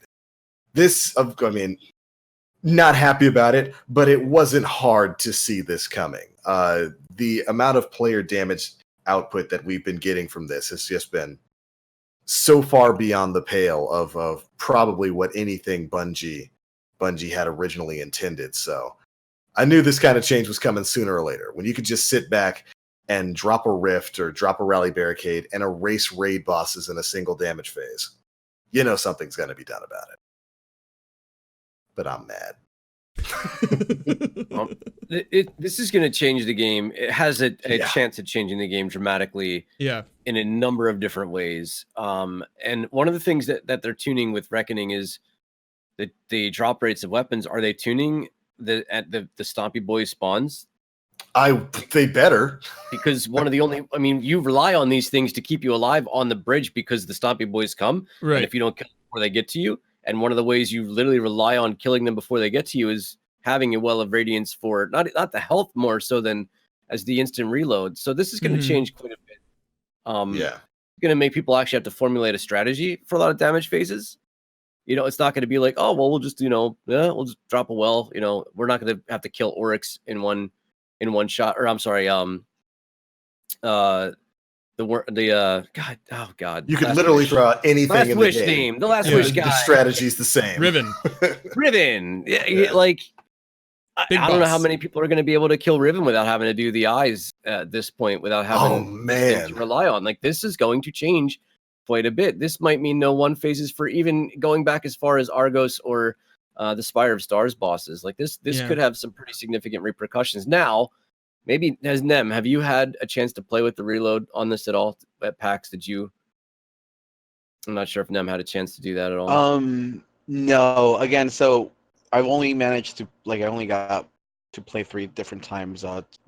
Both one was Dawnblade Warlock. The other one was Nova Warp, because I wanted to test out how squishy they were. Because one of the big things in the Crucible right now is just kind of roaming supers and how strong they are. So I didn't get to really test out a Rally Barricade or a Will of Radiance. And besides, I didn't really check if I could pull Lunafactions from the collections either. I was more just kind of there looking at the new stuff. People have reported, I don't know how much credibility this is, but they've said it's faster than Outlaw. Which is still substantial. Because Outlaw is pretty damn fast. Mm-hmm. Yeah. But I'd like to physically see it before it happens. Either way, any way you look at it, it's going to be a damage loss. It's a definite DPS loss. But depending on how fast that reload speed is going to be buffed by these abilities. Are bosses going to be DPS? Are their health stats going to be reduced to compensate for this? Probably not. We actually have to strategize again between now it's time for Melting Point, now it's time for Tether, now it's time for Tractor Cannon and Nova Bomb, and we're not going to see teams of like 8 warlocks doing all of the PvE activities anymore. I like it. I like the change. I'm just really curious as to how things that they made because of these are going to play out after they make these changes. Right. How are their encounters going to be changing to how's Reckoning? I mean, I'm not up to speed on the Reckoning changes, so there might have been some changes to spawns for big stompy people on the bridge, but as far as I know, it's still everything that can slam you away and off the bridge, kind of incentivizing you to sit in one spot. Yeah. We're going to have to see how that's going to work moving forward. But moving on from there, we got some changes to super energy regeneration. Basically, orbs of light are going to be granting you a bit less super energy moving forward, based on the size of the orb that you pick up out there in PvE. I'm not going to go through all the numbers there. It's a blanket nerf across the board, essentially. 50% reduction on orbs that are generated via supers and masterwork weapons. Yep. And a 25% reduction, I think, for kills across the board based on like minor elites and stuff like that. Also assists, which I didn't even realize granted you super energy until now. I had no idea that was a part of the equation there. Oh, well, I guess it makes sense because they count assists as like kills in this game. So I guess that does make sense. But yeah, big changes to that. Basically, you're going to be getting your super a little bit slower, at least from killing things in orb generation. Remember, you're still going to have the intellect stat that you're going to be able to work around with Armor 2.0. And these changes were likely done in concert with that in mind, so that we're not getting supers in. What's the fastest you can get a super in PvP right now? Like 2 minutes? Is that the time frame for it? I've never timed it, but I would be shocked if it were anything. I'd say like 1:30 to 2 minutes, most likely, depending on super mods and how off you go on a full team of 6. Yeah, I'd imagine light reactor and whatnot that plays a part to that too. There's perks that grant you super based off the weapon that you used to kill, plus the masterwork orb. So it could probably be faster than 2 minutes, honestly. Yeah. So yeah, I'd imagine these changes with orbs of light and whatnot for PvE and PvP are done with the notion that you're going to be able to customize your build for super abilities with intellect and abilities and stuff like that, like light reactor and whatnot. They basically don't want you to have a super every second of gameplay. Right. And this is what's building in it. After that, they talk a bit about damage multipliers. We covered this in previous weeks. Basically, anything that's player-based, so stuff like Well of Radiance, Guiding Flame, Frontal Assault, Sun Warrior, Inertia Overdrive, the Lumina Noble Rounds, that kind of stuff is no longer going to be able to stack when Shadowkeep goes live. Like right now, people stack things like drop the Well, hit the Hammer Strike, hit the Shattering Strike, and stuff like that to build up damage on enemies. From now on, only the strongest ability that's currently active is what's going to count for your character. So if you were to, say, drop a Well of Radiance and then have a Titan drop a Ward of Donn on everybody, only the Ward of Donn buff would be active on your character until that Ward of Donn buff runs out. And then if the Well is still up, then you'll get the Well of Radiance buff. But weapon buffs, stuff like Rampage and Kill Clip, that still stacks just fine. You just can't stack player abilities anymore so that we're not, one-phasing Galrin with minimal effort and spike grenades. Speaking of spike grenades, I'll hurt Nim's feelings later. Go ahead. I was going to say, while we're on the focus of DPS and whatnot, if you guys haven't out there, it's a really good time to try and farm for a last man standing with 1-2 punch. The way that I really foresee DPS going is going to be with Hunter's Combination Blow, which stacks to ×3, Liar's Handshake, and a 1-2 punch shotgun, especially as it pertains to Gambit. Those of you like to play Gambit out there and want to know about DPS strats with Well going away, obviously boss melts are going to have to change a little bit. You're going to be relying more on things like Tractor Cannon and Slova Bomb. But one of the biggest ways that people are out there playing Gambit competitively, lol, everybody says lol until they're actually playing Gambit, then it's game on. Yep. 1-2 punch hunters are most likely going to be your best friend, and that could even translate over into raids. We sight unseen, not knowing what kind of encounters we're going to be getting into in Shadowkeep. If you don't have a 1-2 punch shotgun, regardless of the class you play on, take some time, because the rewards in Gambit Prime are the entire loot pool. Find a way to come across one of these weapons, stow it, make sure you keep all of rolls you possibly can in the vault leading up into Shadowkeep. Yeah, 1-2 punch is an amazingly powerful ability on shotguns. And they just changed Reckoning. Reckoning is actually kind of worth running now. They just bumped up the drop rate of the weapon drops in the Reckoning. And if you run tier 3, it's something like a 20% chance, I want to say, right? It actually might even be higher than that. People are reporting that they're getting weapons almost every single drop, whether it's the hot take right now is spare rations. Everybody's jumping into Gambit Prime right now to farm spare rations. And when it comes to Tuesday, when it's reset, everyone's going to jump into Reckoning tier 3 to be earning their spare rations as well. So that's one of the things to consider too. Yeah, the drop rate is significantly higher. It's definitely this was active. If only this was active when I did 109 runs for one grenade to drop for my title. Oof. I'm only a little bit sad. It's okay. Moving on. I see people asking in chat, what is 1-2 punch? Is that a perk? Yes, it is a perk that can drop on the Reckoning shotgun, Last Man Standing, or the Crown of Sorrow raid shotgun, Emperor's Courtesy. With it, hitting an enemy with every pellet in a shot increases melee damage for a short duration. So when you stack that with combination blow, I mean, people are hitting 60 to 75% damage on Primeval. To give you an idea, if you can get combination blow to stack 3 times on a Arc Strider Titan, I think it's top tree with combination blow. You're talking about some serious DPS. Yeah. It was also right now one of the few ways you can really kind of deal with roaming supers. If you can land all your pellets on a rushing roaming super and then get that melee off, I do believe with 1-2 punch it kills. Last Man Standing is, if it feels like it weighs 1 million pounds, it is not a high handling. Yeah. It is a rough weapon to tote around. It is a slow moving weapon, but I think it's more geared. I mean, obviously more geared towards PvE than PvP, but if you can, more power to you. It's difficult to land all those pellets on a super sometimes. Mm-hmm. It's one of those perks that's like unique to the Reckoning and Gambit Prime and Crown of Sorrow raid right now. I do hope they open it up to like other types of shotguns later on. Sort of like what they did with like Trench Barrel? Like Trench Barrel, where that, well, it was still a full auto that it moved to because it moved to threat level, right? Was that the only other shotgun that it moved to? I do believe so. Yeah. But God, could you imagine it went from energy to kinetic though, which would be nice. That's what I'm talking about. Maybe the Emperor's Courtesy's kinetic. I don't know. know. No, it's an energy shotgun.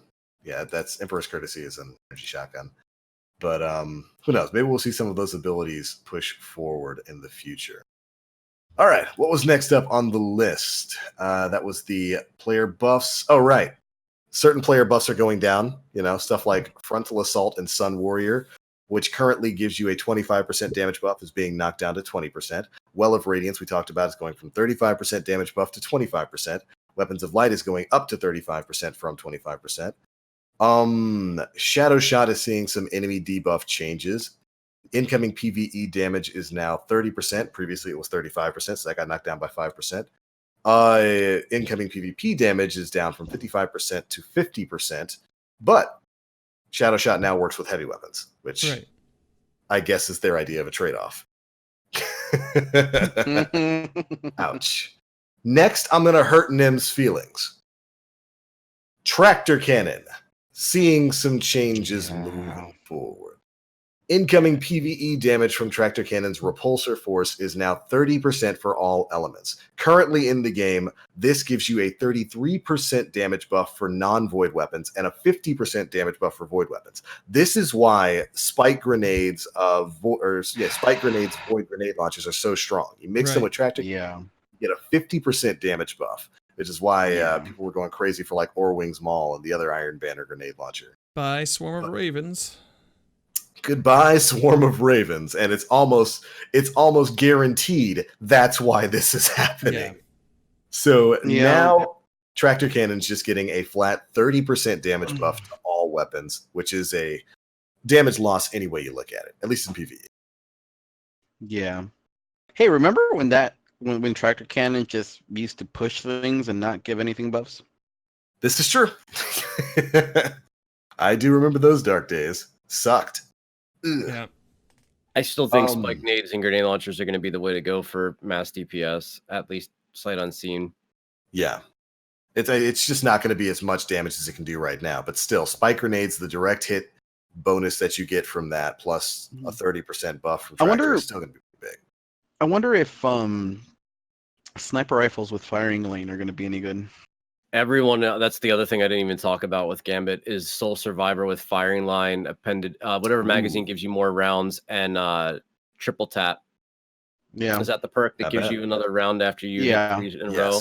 You're looking at that as being one of the main DPS things moving forward. Yeah, it's gonna be interesting. I have one of those. It's gonna. I would keep it. Keep that in my vault. Mm-hmm. Yep. Additionally, for Tractor Cannon's Repulsor Force, incoming PvP damage is now 50% for all elements. Previously, it was the same as it was in PvE, 33% for non-void and then 50% for void. So that's actually kind of a positive change in PvP. It kills everything in Crucible anyway. Like in one shot, Tractor Cannon somebody and they live. Don't die. Yeah. Well, Nim, sometimes when you're launching people across vast expanses of space to let them float down sadly. But yeah, so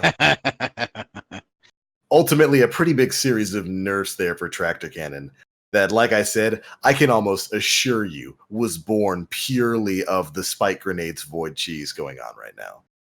And that kind of makes me sad. I like Tractor Cannon, and it's such a solid, heavy weapon for PvE and for PvP, especially when you get its masterwork. Tractor Cannon with its masterwork done with the bonus ammo is such a fantastic shotgun. Sad to see it got a nerf. It's going to play its part with the changes to and instant reload. There's no way Tractor Cannon doesn't end up in people's strategy for DPS phases, no matter what they're doing. I guarantee it.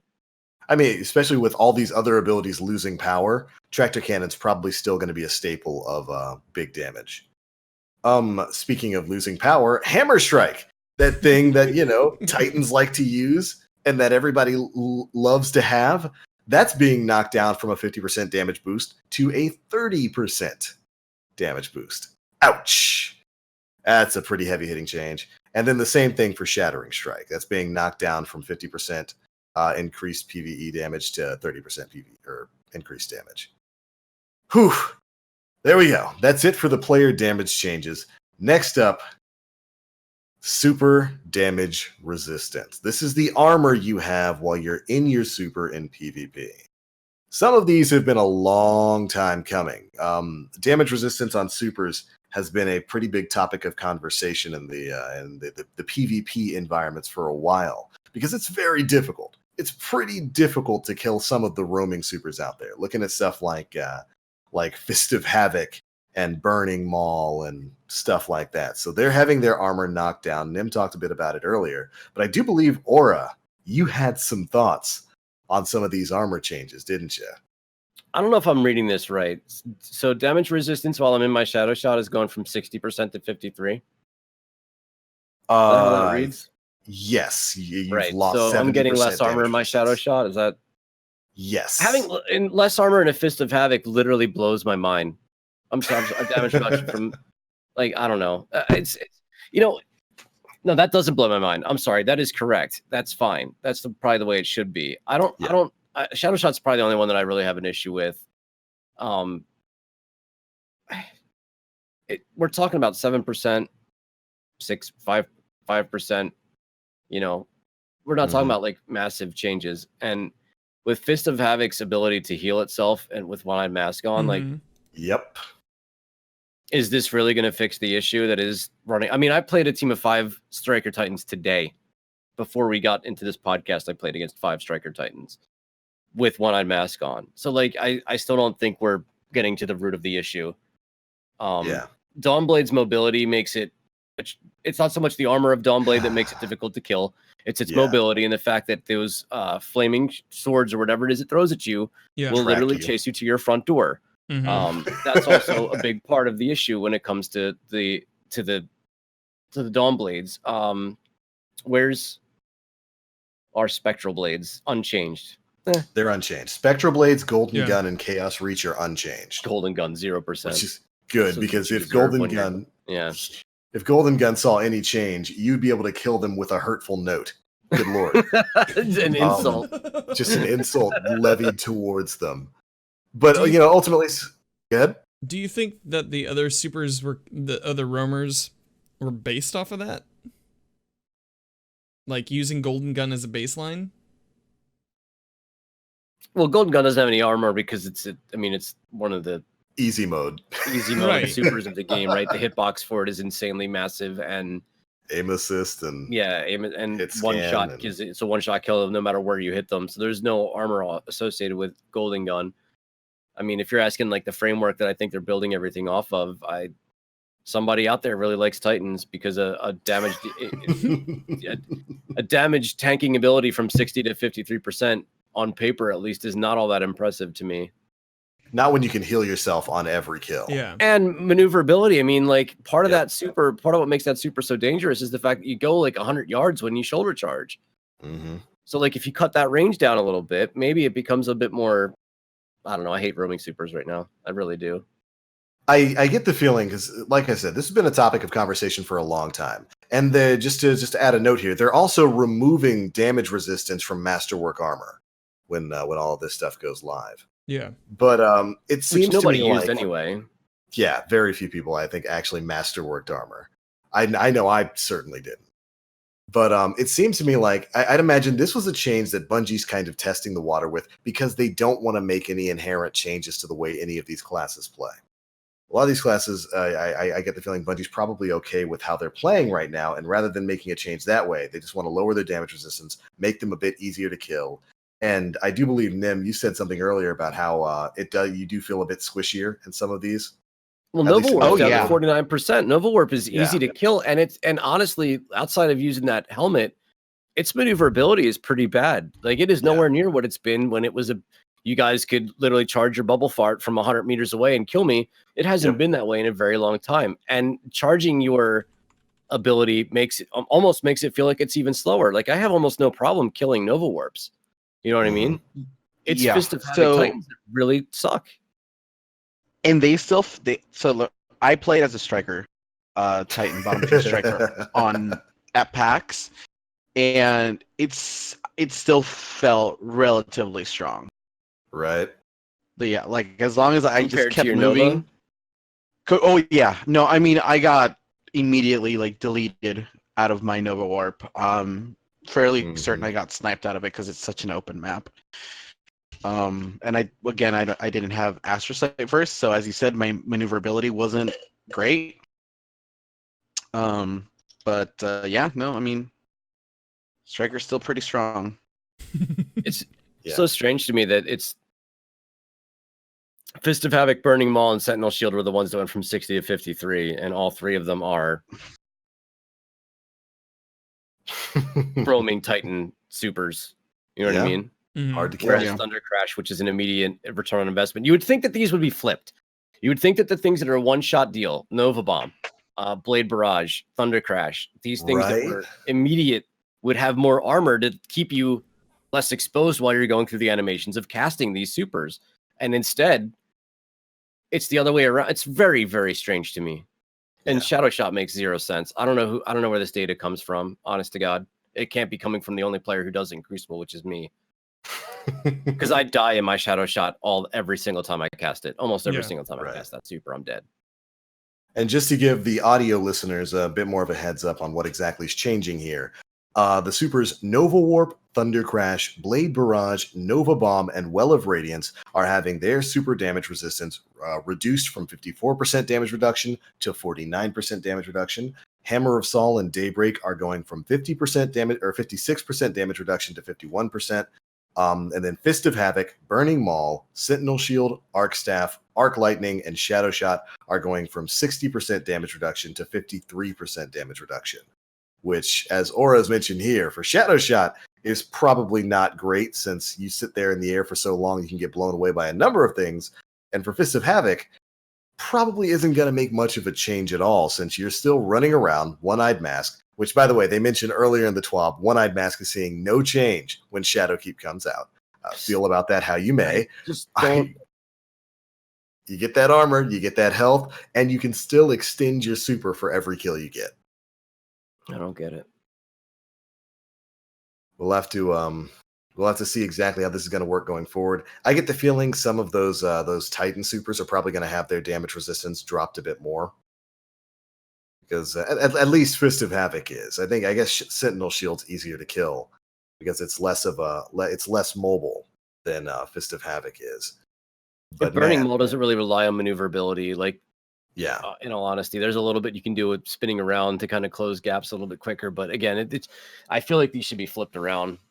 I really feel like if anything that I don't know about Nova Warp, but like Blade Barrage, Nova Bomb, Thunder Crash maybe should be getting a buff from 54% to 60% damage.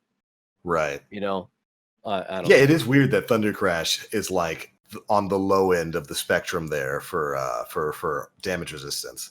You would think that with being the fact that it's a one shot and you have to travel with it, that would have a bit more damage res.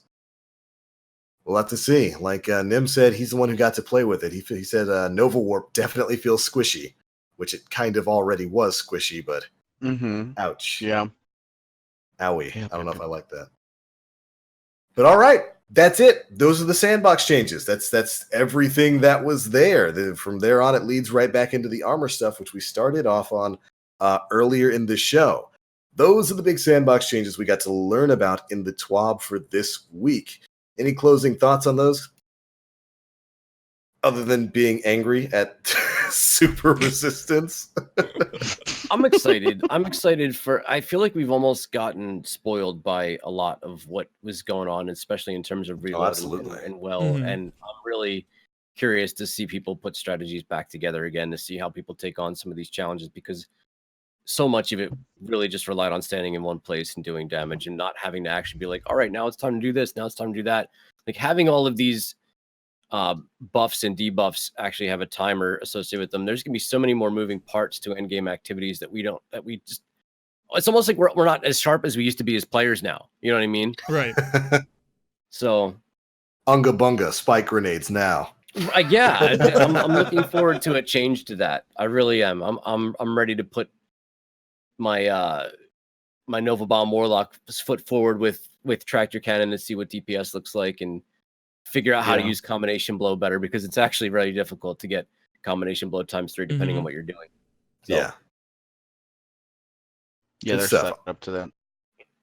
I'm looking forward to some of the changes there. I want to be able to shotgun melee a super again. Like if I catch you making a mistake, gap closing incorrectly, I want to be able to.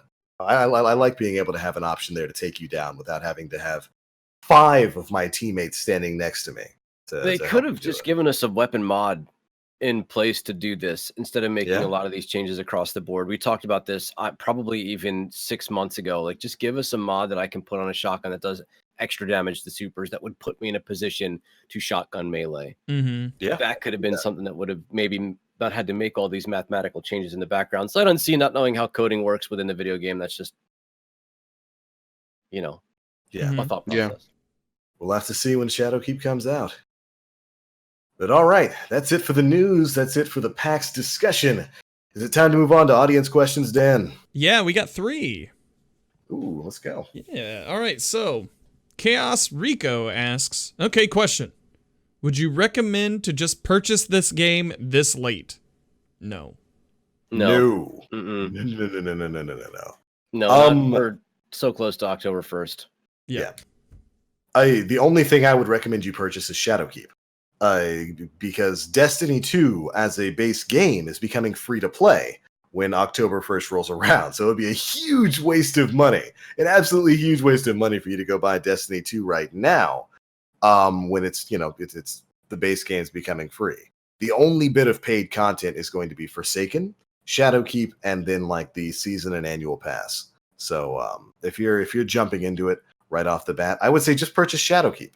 You're going to get a 750 character right off the bat. You're going to have all of Destiny 2 Year 1, that's Curse of Osiris and Warmind, available to you right off the bat. So you're going to be able to go through all of that kind of stuff. You can play through Shadowkeep, and later on, if you decide, you know what, I kind of want to see what's going on with Forsaken as well, since that's going to be That's separate content. You can go ahead and purchase that too. But yeah, the only thing you should be buying is Shadowkeep.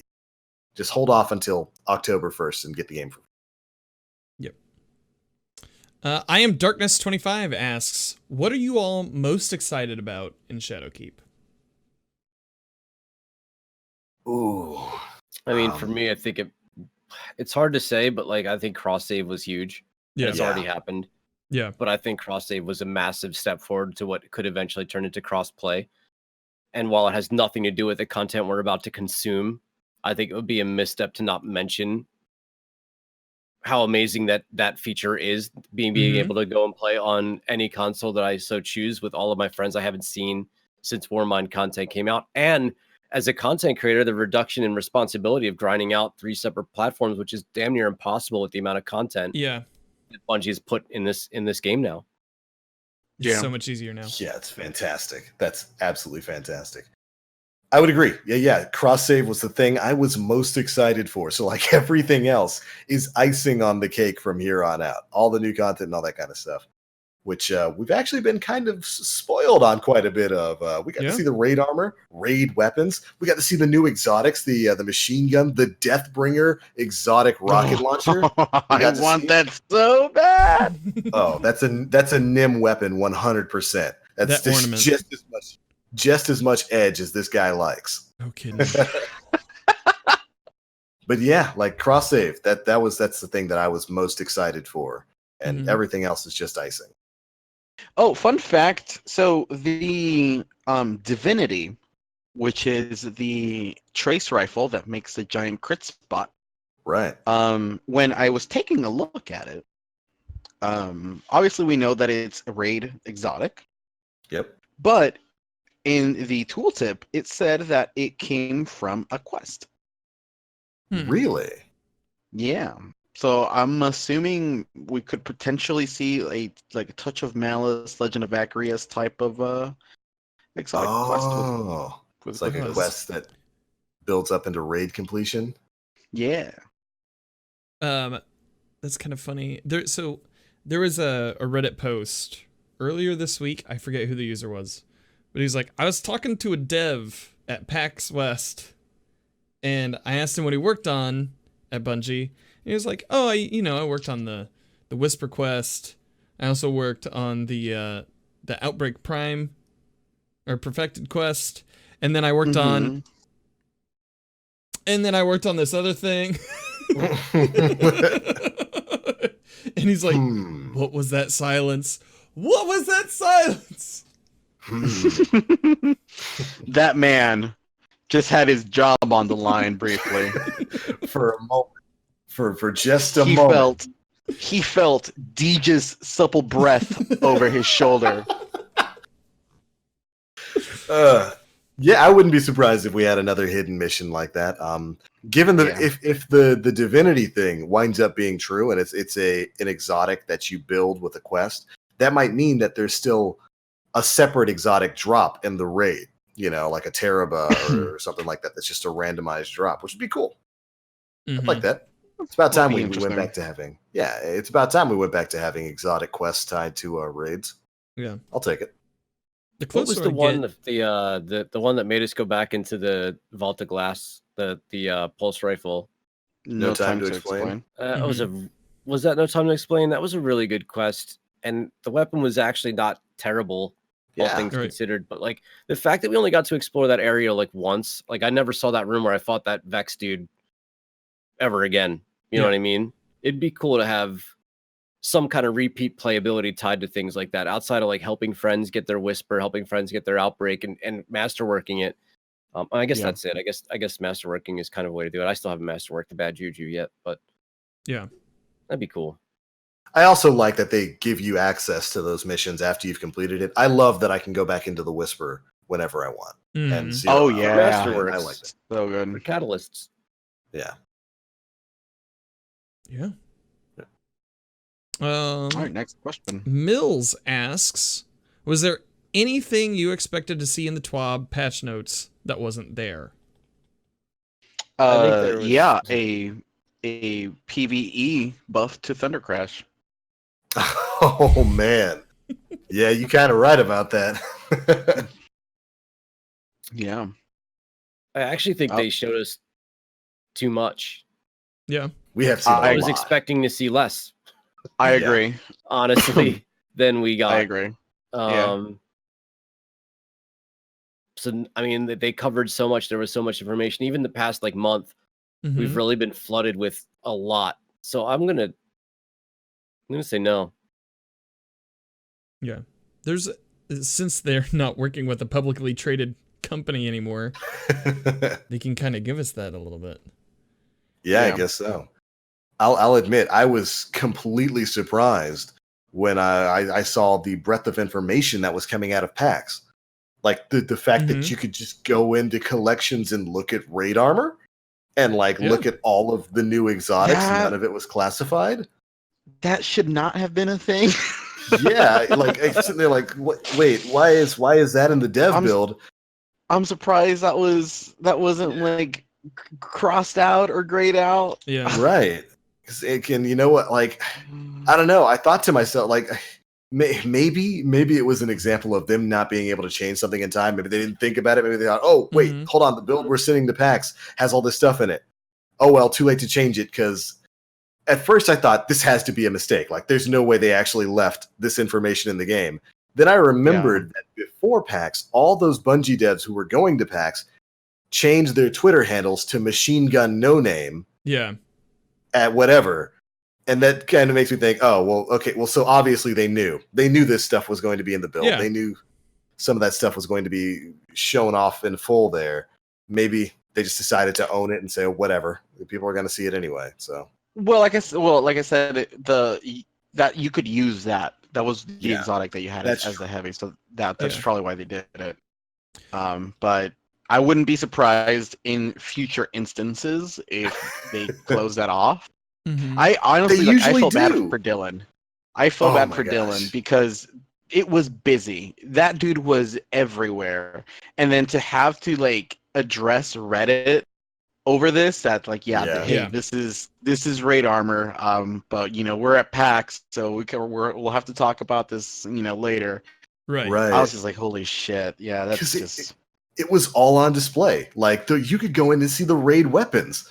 One of which Nim didn't like, by the way. He's not a fan of the raid fusion rifle. But it was that really caught me by surprise. I was not expecting to see any of that kind of stuff, and I wonder if it was a mistake, if that wasn't supposed to happen, and they just kind of had to roll with it. Yeah. There's something to be said that maybe in the future they show a few of those things in the collections. Be like, oh yeah, for you guys here, you get to specifically see this. But I feel like that's probably why we saw all of those armor sets in the TWAB, because it was just all right, well, fuck it.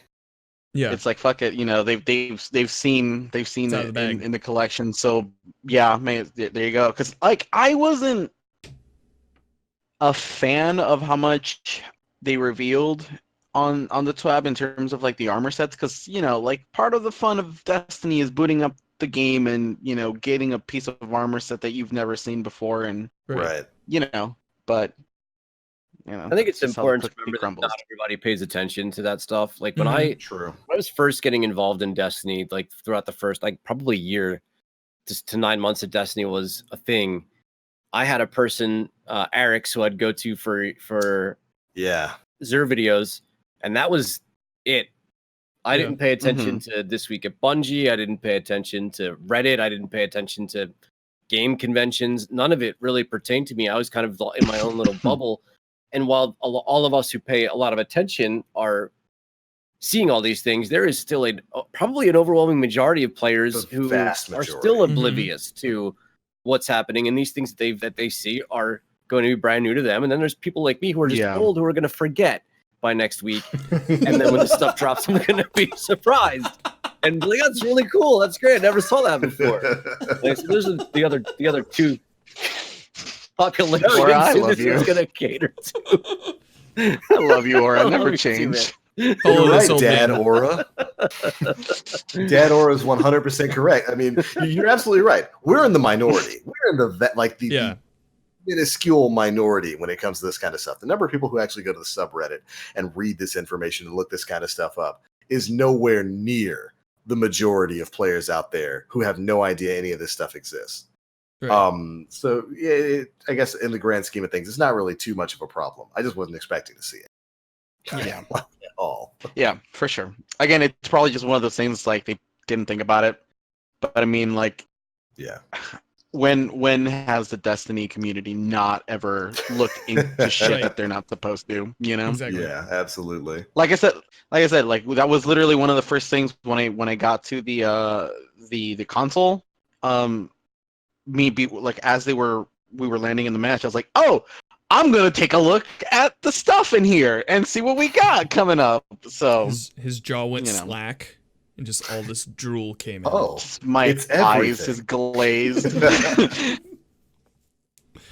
It's all here. I control this, all of it. Yeah. So while we were taking those questions, we got two more. Okay. Bullfear asks, since D2 at various early points kind of gutted clans, player base, and relationships, do you think Bungie should create more soloable in-game activities, example, dungeons, or do you think New Light takes care of that? I think regardless of gutted player base, clans, relationships, they should create soloable in-game activities. Mm-hmm. Yeah. I think the first part of that's irrelevant to it. Mm-hmm. I would agree with that. Yeah, I would say more in-game content that's available to solo players is perfectly fine, and that should always be something that's added into stuff like this. Right. But I mean, isn't that stuff like Blind Well?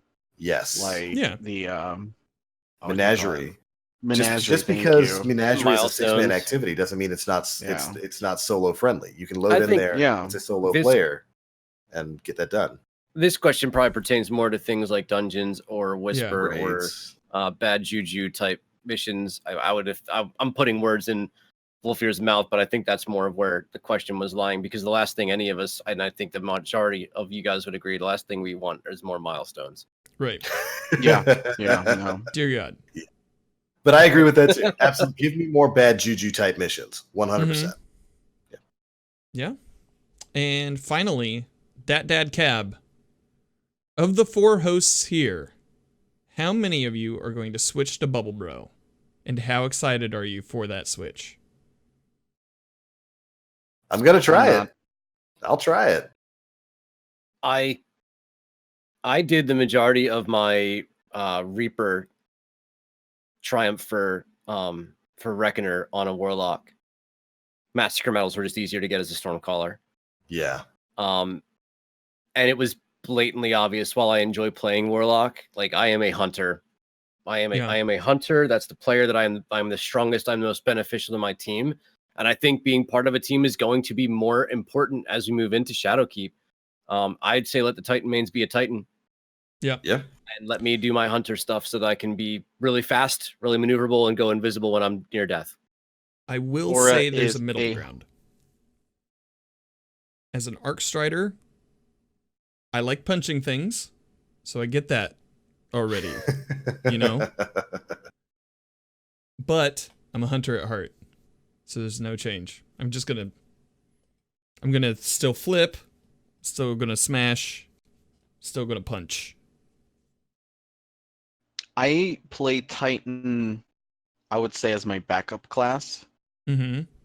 I'd say Hunter for me is probably the weakest class in terms of my knowledge on how to play it. Man, good luck with that PC, Nim. You're dropping out of the call. Dan? Dan? Is it just me or is he breaking up? I can't hear him anymore. Can you hear me? I don't know what's going on. Your signal's coming in loud and clear, Dan. I got you loud and clear, kid. It's 2v2. We'll go whenever my PC's built, but we'll go. It's so funny. Like I played Titan for D1 year 1 and even D2 year 1, and I feel completely inept on it. Now I feel like I am, especially like because I'm missing a lot of the Reckoning armor, the Game of Prime armor. So I'm trying to be a Titan in Reckoning, and I'm like, I am completely useless I don't know what I'm Yeah. doing, Like bros. Radiant Well has what I would do with my barricade. I don't have a super that's gonna. Yep. Thunder Crash would be like the Yeah. one I go to, and it tickles the big stompy guys. So like, what am I Yeah. actually? I can't use my roaming super because Yeah. I'm off the ring. I am useless. Yeah. So I'm hoping Shield's that about doesn't to be the only happen thing. as we move into Shadowkeep. But I don't know what to do as a Titan. Yeah. Soon It's it's going in- to be it's- throw up a bubble. Yeah, that'll be. I mean, well, that's what it was back in And blow Destiny myself 1. up with a rocket. And that's the thing. I'm excited to try the new bubble, but I still have nightmares of the Vault of Glass heading to mid and somebody dropping their bubble Oh, a God. little bit too far Oh, forward. my God. All right, rockets out. Boom. Guardian down. Guardian Yeah. down. Guardian Guardian down. down. Guardian down. Or the ricochet of the sleeper bouncing around in the bubble. Oh Yeah. no! Oh, TPL knows about that. Oh, dude, I have No. clips. I have so many clips. Not Because again! the thing about the relic was that it would kind of give you the same color on screen as the bubble, like Weapons of Light. Yeah, So you wouldn't actually realize if you were out in the aura of the cleanse or if you were still in the bubble. So I'd fire my shot and just see a laser light show. just Like, bloop. Yep. Yeah. So I'm not looking forward to all of the Guardian self-destructs that are going to be happening once Ward of Dawn becomes a thing. Yeah. Especially again for those players out there who don't read the patch notes and aren't going to be expecting every Titan to be trying bubble at least once or twice. Just going to be firing away as somebody drops a bubble on top of them. It's going to be a rough week of adjustment. Man alive. Marky I know. Ellie. Sorry, go ahead. No, I was just saying, I know, because I'm going to be Nova bombing the shit out of myself in a bubble. Ooh. Well, Well, we shall have Devour. Teddy here says, I await Titan bubbles on opposing Gambit team banks. Oh, that'll be fun. That's going to be some tier 1 trolling. That'll be Mhm. nice. Nice little. it's going to take what, a full Blade Barrage to take it down? Yeah. And Mhm. A those full Nova Bomb to take it down? Mm-hmm. and that will remain after you get sent back, won't it? Yeah, it stays there after you've been. Because Destiny Fun Police put a bubble on the bank. His timer ran out. He invaded immediately, and his bubble was still there. He just went right back into it. Oh So no! if you play your bros. cards correctly, if you have your 25 and your 50 invade, you will absolutely still have your bubble where you put it. Helm I would State go- 14, beautiful. I would go the extra mile of putting a bubble on the bank and then procking in Anarchy field around it before I get taken out. I feel like you could shoot that though, right? You can shoot the Anarchy projectiles. People You don't can, pay but attention to that. If you use a Helm of Saint 14, you might get blinded in that bubble. Yeah. Yeah, I don't think people are going to pay attention to it if you're smart enough to leave those things out and around a Some thing. Gambit players don't pay attention to anything. God bless them. Yeah. Like they don't pay attention to anything. Oh man. I am Yeah. looking forward to the bubble trolling though. That'll be Yeah. quite delicious. All right. That's all for questions. Right on. Well, there we go. I think that brings us to the end of episode 211 of the Planet Destiny podcast. We had a lot of news to get through this week, but I think we got every last bit of information that has come out over the last 7 days. We're just a few weeks away from the official launch of Destiny 2 Shadowkeep. And I'd imagine, I can't imagine, oh, shoot, I can't really imagine what else Bungie's going to reveal to us in the next couple of weeks. But you know it's going to be something. We're probably going to get another video or two or trailer or two before that goes live. Yeah. And I can't wait to learn what's going to be coming next. But all right, before we get on out of here for tonight, we will let you know where you can find us all across the internet, starting with Disembodied Nim, who has to deal with Juan Carlos. Inside joke. I love it. He is here. Juan Carlos is here. He is here. Well, you can find me on Twitter. That's about it for now. On Twitter, on his phone. Did we even cover what happened on the show? Like, do you want to give him a quick rundown? Sure. So when I got back from PAX, I mean, I've been having issues with my computer for like the past couple of months now. Just random crashes and random restarts, peripherals stop working. So when I got back from PAX, like literally the day after, I tried playing a little bit, and it just kept crashing over and over again. Like every time I would reboot it, long story short, computer died. Doesn't get past the boot up menu, and if it does, the peripherals don't work, and then it crashes within a couple of minutes. So as someone who currently is only doing stuff for Planet Destiny as a source of income, this kind of hinders me on that. Because that's kind of how I live right now. So, Moonvald, our brand manager and friend, she DM'd a couple of friends of mine, and she got a GoFundMe set. I, though, wasn't about that. That made me feel really uncomfortable. I don't like getting like help from people, especially when it comes to stuff like this. I told her to take it down, and she did, but she was like, "Well, you're wrong," but you know, she did it respectfully. And I had like an influx of messages from people in the community that, you know, just kind of opened my eyes, you know, to letting myself receive help from others. Yeah. And I was like, okay, well, you know, I'm gonna set up a PayPal, and if you guys wanna help me get back on my feet so I can get a new rig going on, here it is. Took them 1.5 days. Like a 1.5 days and a community funded rig. I have like as I mentioned before the podcast started, I'm gonna be taking a look with my friend Ashen, who's gonna be looking at parts for me. But yeah, the community just in 1.5 days fully funded a computer basically from the ground up, and it's been overwhelming in like the best way possible, because as I told you guys before the show started, I didn't think what I did really mattered in the grand scheme of things, when you know, because I'm just a dude who like plays his game and puts silly stuff up on Twitter and YouTube and Planet Destiny. So yeah, no, it's been wild, man. So hopefully by the end of the month, and before Shadowkeep, hopefully I'll be up and running again. Hell yeah. Yeah. The generosity of this community never ceases to amaze me. Yeah. It really never ceases to amaze me. Yeah, Great seriously, job like there.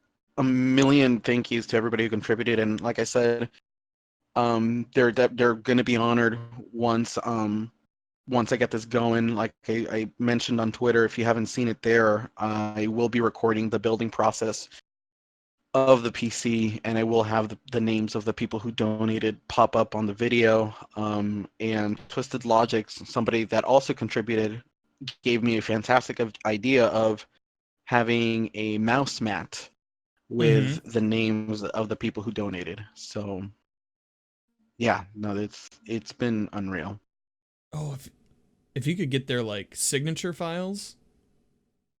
Oh, true. That's a good idea. Yeah. You guys got to be able to read them this way. Like 5 years from now, you still know who they are. Yeah. You might have some doctor signatures on there, you know. Yeah, that's what I mean. Like my signature is not readable. You wouldn't have no idea who it was. Same. Yeah. So yeah, I mean, and like, so for the moment, you guys aren't really going to see a whole lot from me when it comes to like Destiny stuff on Planet Destiny or Twitter or streaming, because no rig. So if you guys want to talk with me, Twitter's the best option. No. Twitter.com/netplays. No. Dan. What? I love you, buddy. That's it. I love you too, bud. Well, where you at, Dan? Let's go ahead and go. You can find me on Twitter and Instagram at Danfinity, but the I's are L's. You can find me on Twitch, twitch.tv/Danfinity.